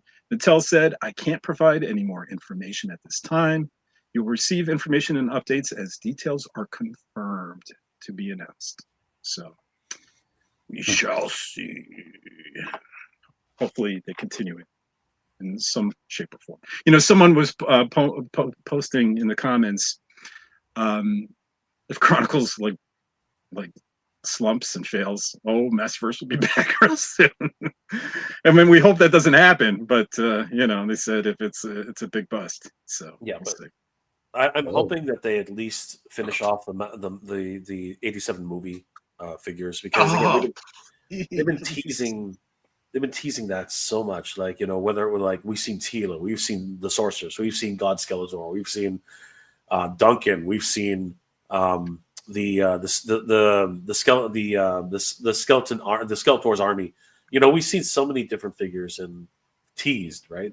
So I'm really hoping that and Gwildor, we've seen Gwildor as well. So I'm really hoping Right. that they will finish off the Master Universe movie line. Like that's something that I think has to happen. My fingers crossed. Yeah, we had He-Man and Skeletor in 2022, Evil Lyn in 2023, Beastman in 2024, and Blade in 2025. So, I think they even teased Zerad, if memory serves, and Karg. I remember Karg was teased on one of the packages as well. and definitely Skeletroopers, Man at Arms, and Tila was on the package. Yeah, so that's definitely a hope. So, Giraffe's last comment says Stone Dar's page is now up on Mattel Creations. If we're going to cover them, there's nice photos. they're going to put me to work. No, I appreciate that, Giraffe. Yeah, that means afterwards I'm going to have to do an article and show all the goodies. Let's see. I know I missed some comments, but let's go to some comments and then Jay can show us some stuff. Oh, and we can talk some MOTUNIVERSE before Mike has to go here.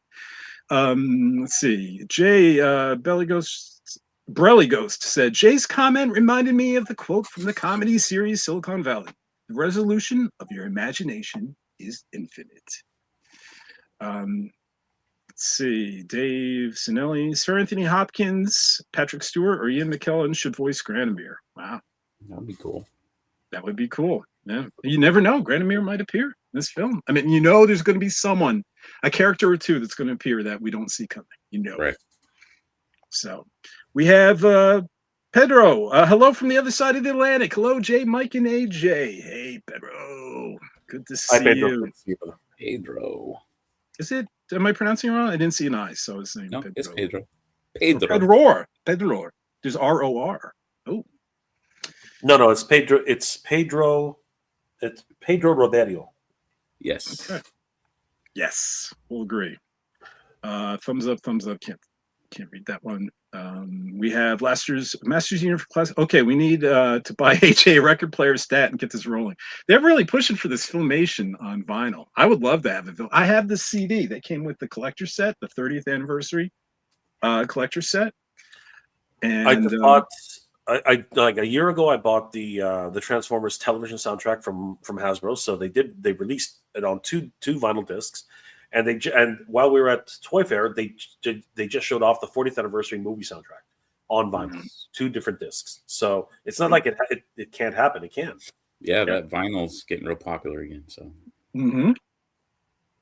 Masters Universe Classic. Okay, I'm pretty confident Mike, AJ, or Jay reached out to them with the site. They'll do vinyl. Of course, we have that kind of power, right? Pow! Do it. That's how the movie was greenlit. We called them up and said, do it. Actually, it's the opposite. I said, I'll believe it when I see it. And then, and then it happens. All right, then it was me and Mike. We both gave them a wink and a gun.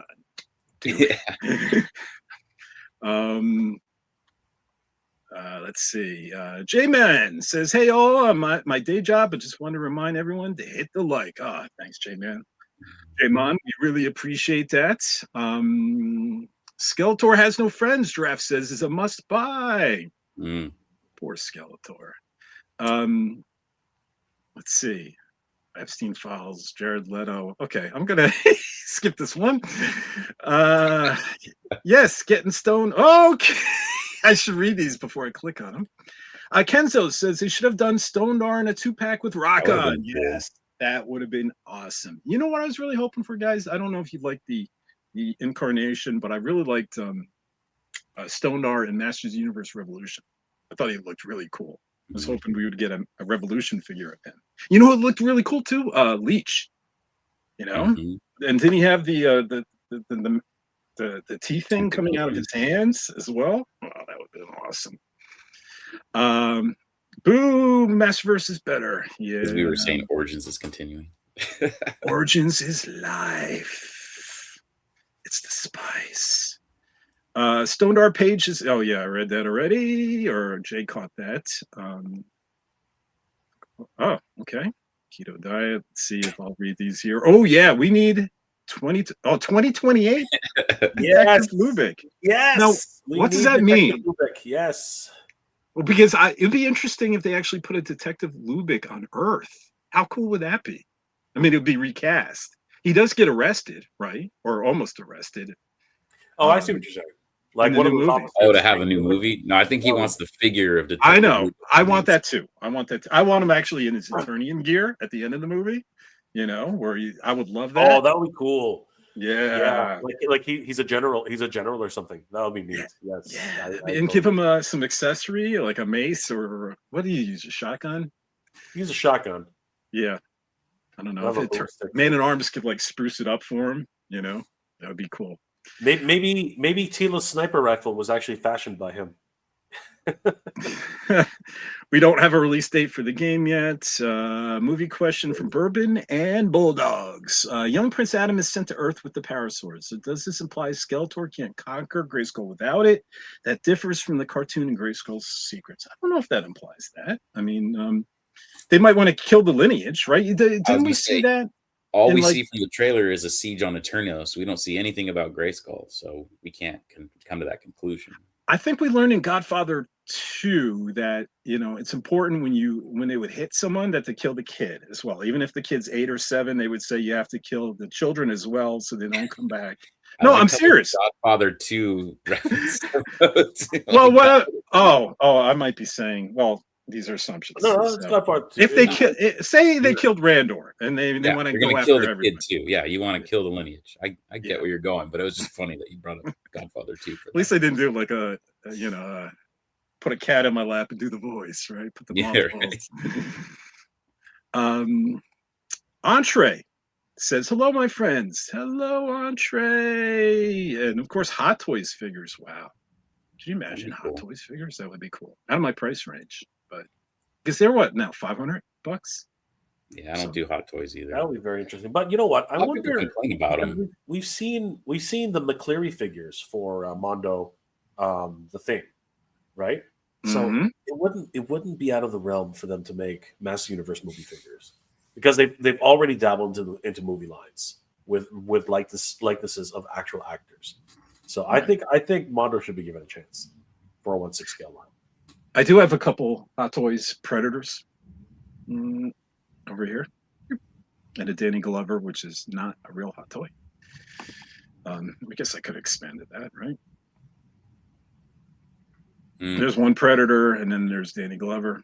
So, but they were at a time when Hot Toys was a lot cheaper than they are now. So, let me advise. Sorry, guys.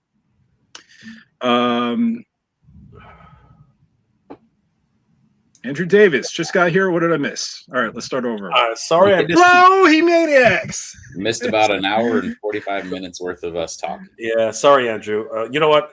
I didn't know. I totally forgot you lived in New York. Sorry, brother. I totally forgot. We would have hung out, man. We would have hung out. It would have been great. Well, the good thing is that this will replay, Andrew. So you can catch once this is done, it will show up on YouTube and you can watch from the beginning. Dragon Blaster Lubick. How cool would that be? New Adventures Skeletor with a burrito and it's about to give birth. What? Right there. I want to see that. I want to see that. Yeah. Oh, let's go to for you. Both swords are needed to release the drawbridge to Grayskull, though Scareglow has a key to the side entry. Yeah, that's the key to the back door. That's all his story stuff. Cool. Yeah. I think we're about one more and then Animator Haynes. Oh no, just got here, but I'm in the UK, so I have a good excuse. I guess you do have a good excuse. So you only missed the best episode ever. You only missed the debate between Mike and Jay, where Mike won about Granimator's horns. And I didn't even hear it. I didn't even hear it at all. I was on a phone call. It was crazy. That's right. So Mike won by default. So, and yeah, we already mentioned the Iron Cross. Okay, so we want to mention MOTUNIVERSE and what Jay is sharing. So what do we do first? What Jay is sharing or MOTUNIVERSE? Go ahead, Jay. Okay, sure. Because Mike is so worried about these figures, as we know. I just want to show a couple of shots that I took at the. Now, Mike's only got 10 minutes, Jay. Yeah. So I want to take a quick look at some of the figures and the sculpting that were at the event. And these guys, The core line. Let's just get that out of the way. So the kids core line. Honestly, there's a lot of great sculpts, and the paint apps are actually pretty good. Like I think that for $9.99, these are actually pretty good figures. What do they call these ones? The Skelenites, or what do they call them? It used to be Skelegoons or Skelegoons. Skelegoons. In the first ones, Mattel back channel paperwork and retail stuff, but now it's Skelenite. The Skelenite. And you know what? Someone suggested in the forums, they said, what if these guys are Eternian guards? And they're like zombified by Skeletor, killed and then raised as Skelenites. How awesome would that be? Huh? This might be a weird take on this, but for some reason, when I see their face, I think of these guys and go, yep. Oh, what happened? wait. Oh, yeah. Yep. The Muppets. Yeah. Right? Or Sesame Street or one of those. They just got like these flaps hanging down. So I'm like, Yep. They used to freak me out as a kid, Mike. They used to scare the crap out of me. Oh man, they were fun, man. Those were some fun. Yep. Yeah, I could see it. Skeletor looks really cool. Like I have to say, Skeletor looks pretty damn awesome. That's great looking. I'm very, very happy with the way Skeletor came out. He's got an upside down heart for a nose. It's great.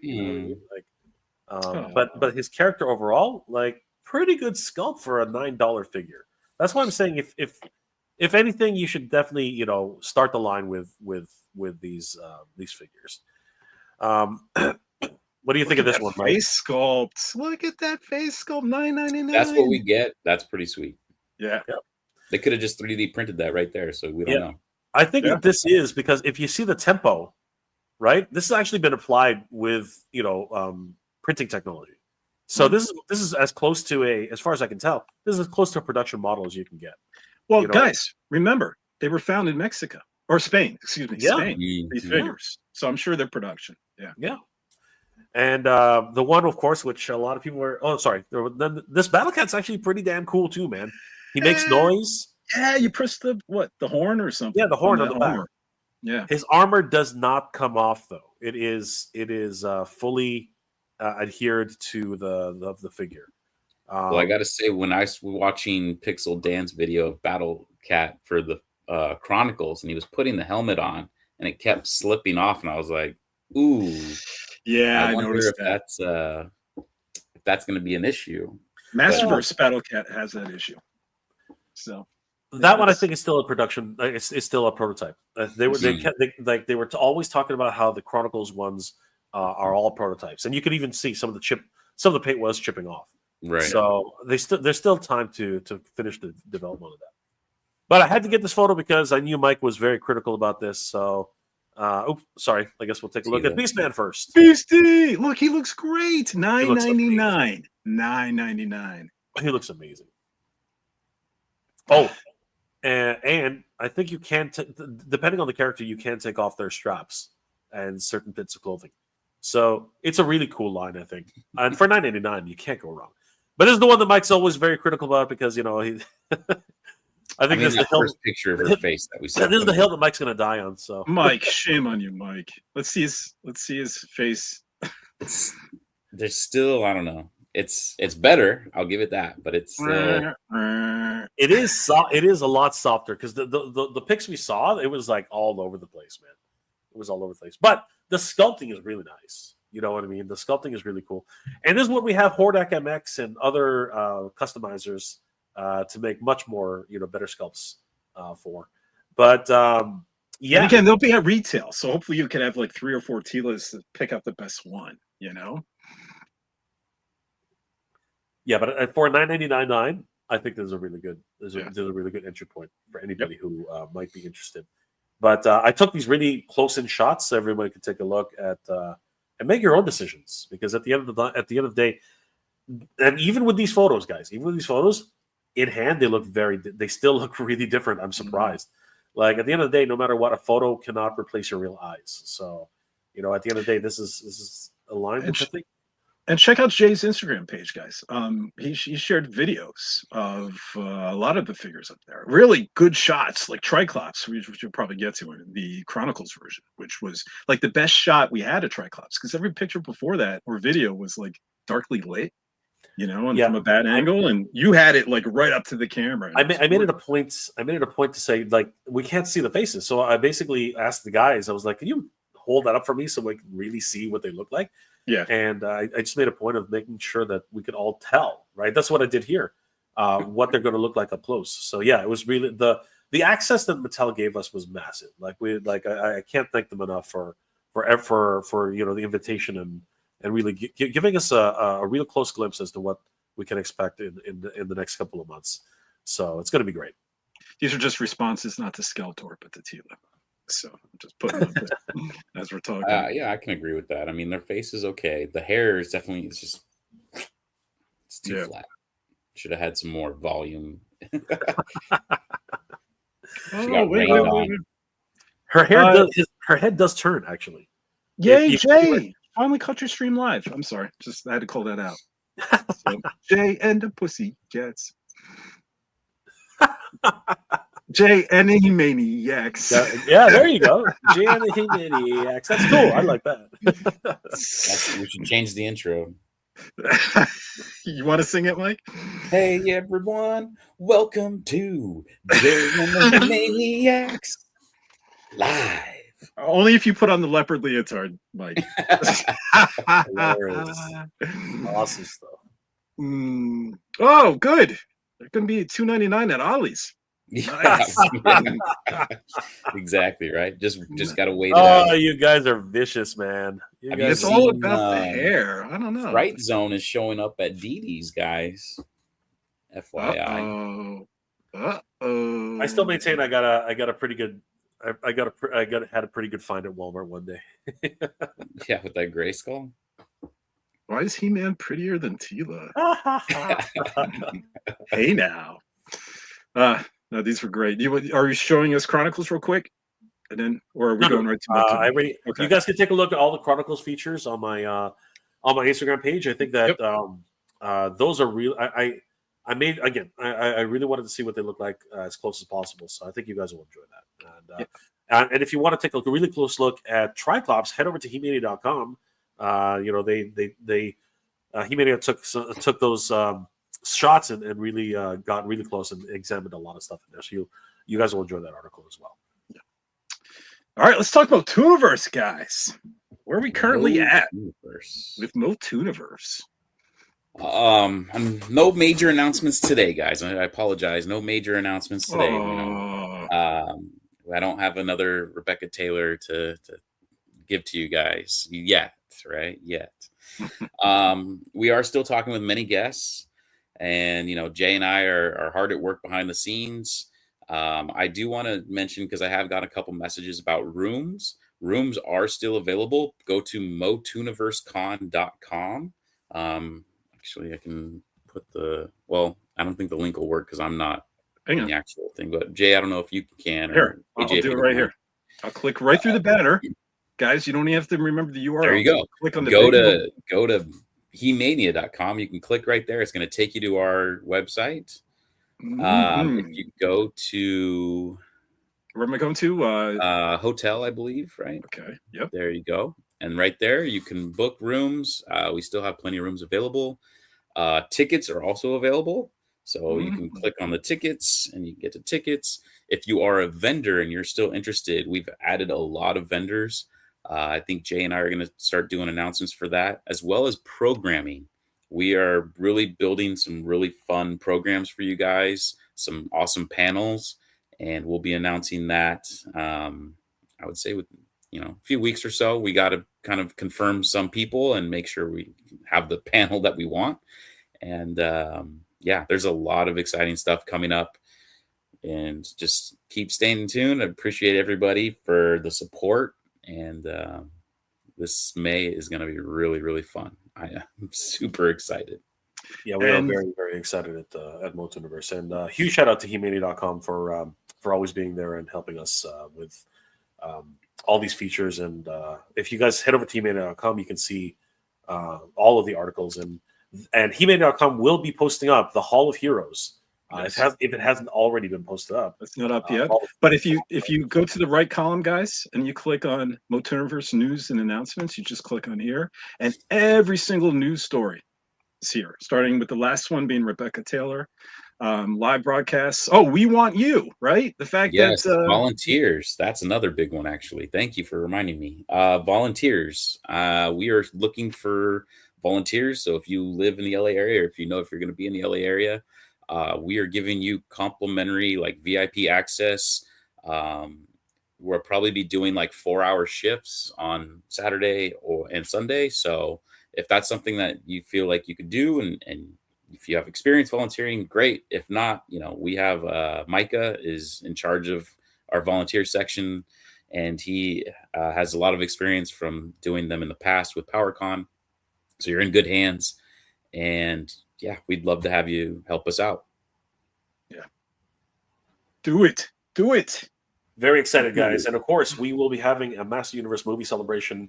It's going to be great. And history of the Master Universe, the video games. She-Ra's going to have her birthday party there.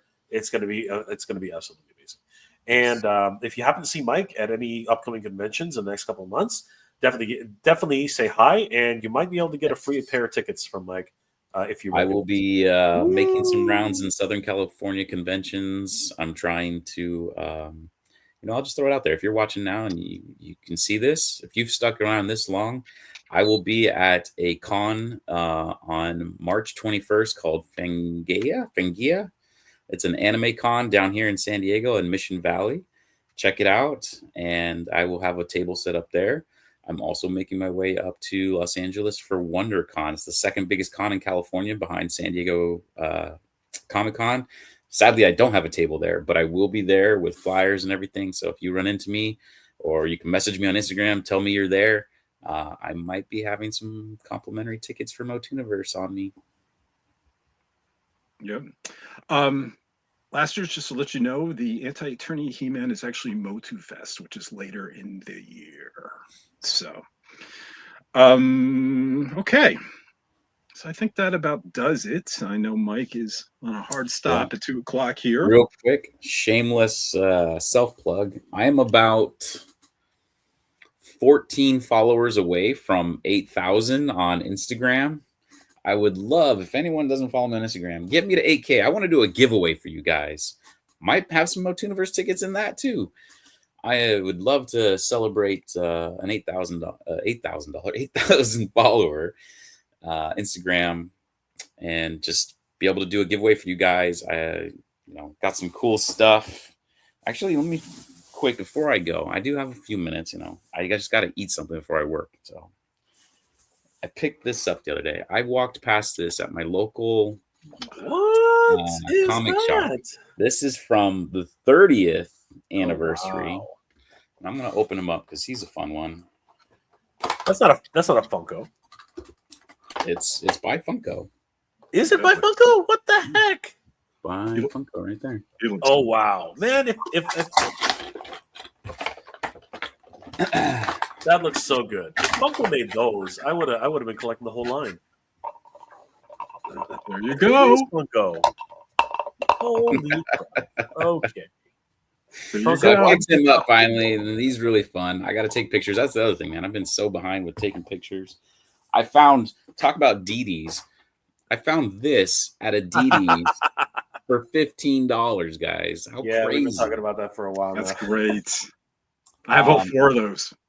And then this just arrived the other day too. We're talking. Oh wow! So I got to open him up. He's just been sitting on my floor. I haven't had a chance to even open him up. But yeah that's happened to me. If you like Masters Universe, give me a follow, guys. I post all kinds of fun stuff. Yeah. Take that, Kenzo. Look at that unboxing. That Mike just did. Yeah. He unboxes from his kid's school in line with his kids. I got to give him some credit for that. That's pretty funny.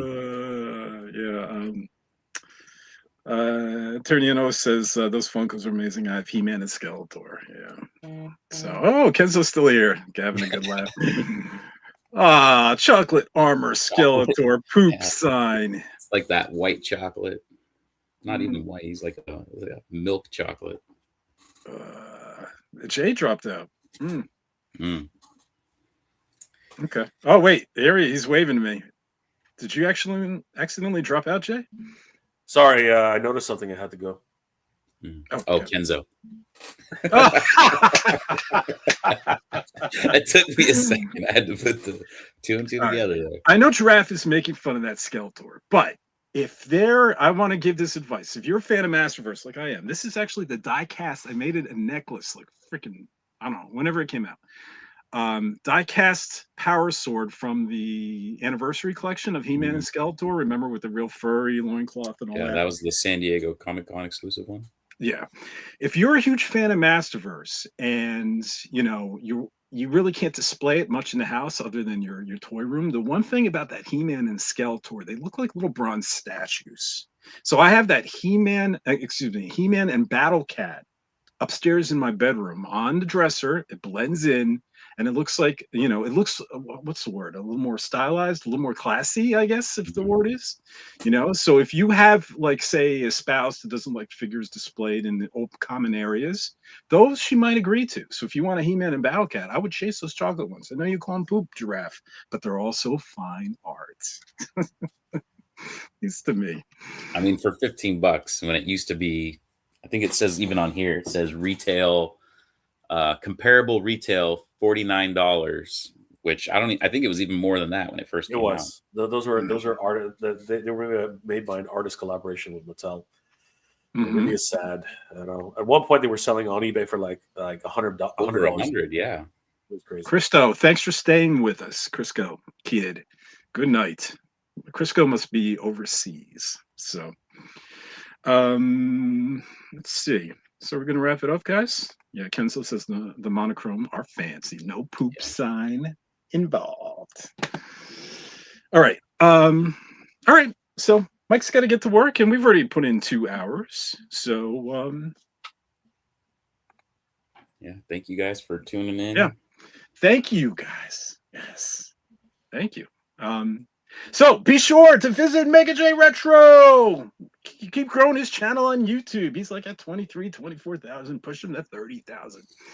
Yeah. And then I don't know if you heard, Mike has an Instagram page that he wants to get to 8,000.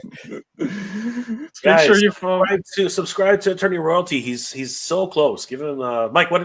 Refresh the page. See if it. Anyone go. And of course, guys, subscribe to He-Man.com, your number one resource for He-Man and got one reviews. Yes. Of course, they are instrumental in bringing us all the greatest stuff and bringing us those wonderful, inside scoops. Like heck, that standee that's on the cover of that Bastion. Thank you, Bastion. That art book. That was actually broke. The news was broke right here on He-Media.com. So definitely give them a like and follow. Yes.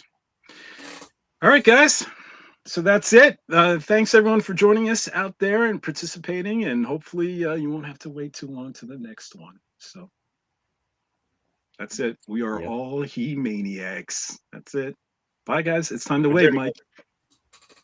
Dick Brown. Go ahead, say it, Mike. And we're waving.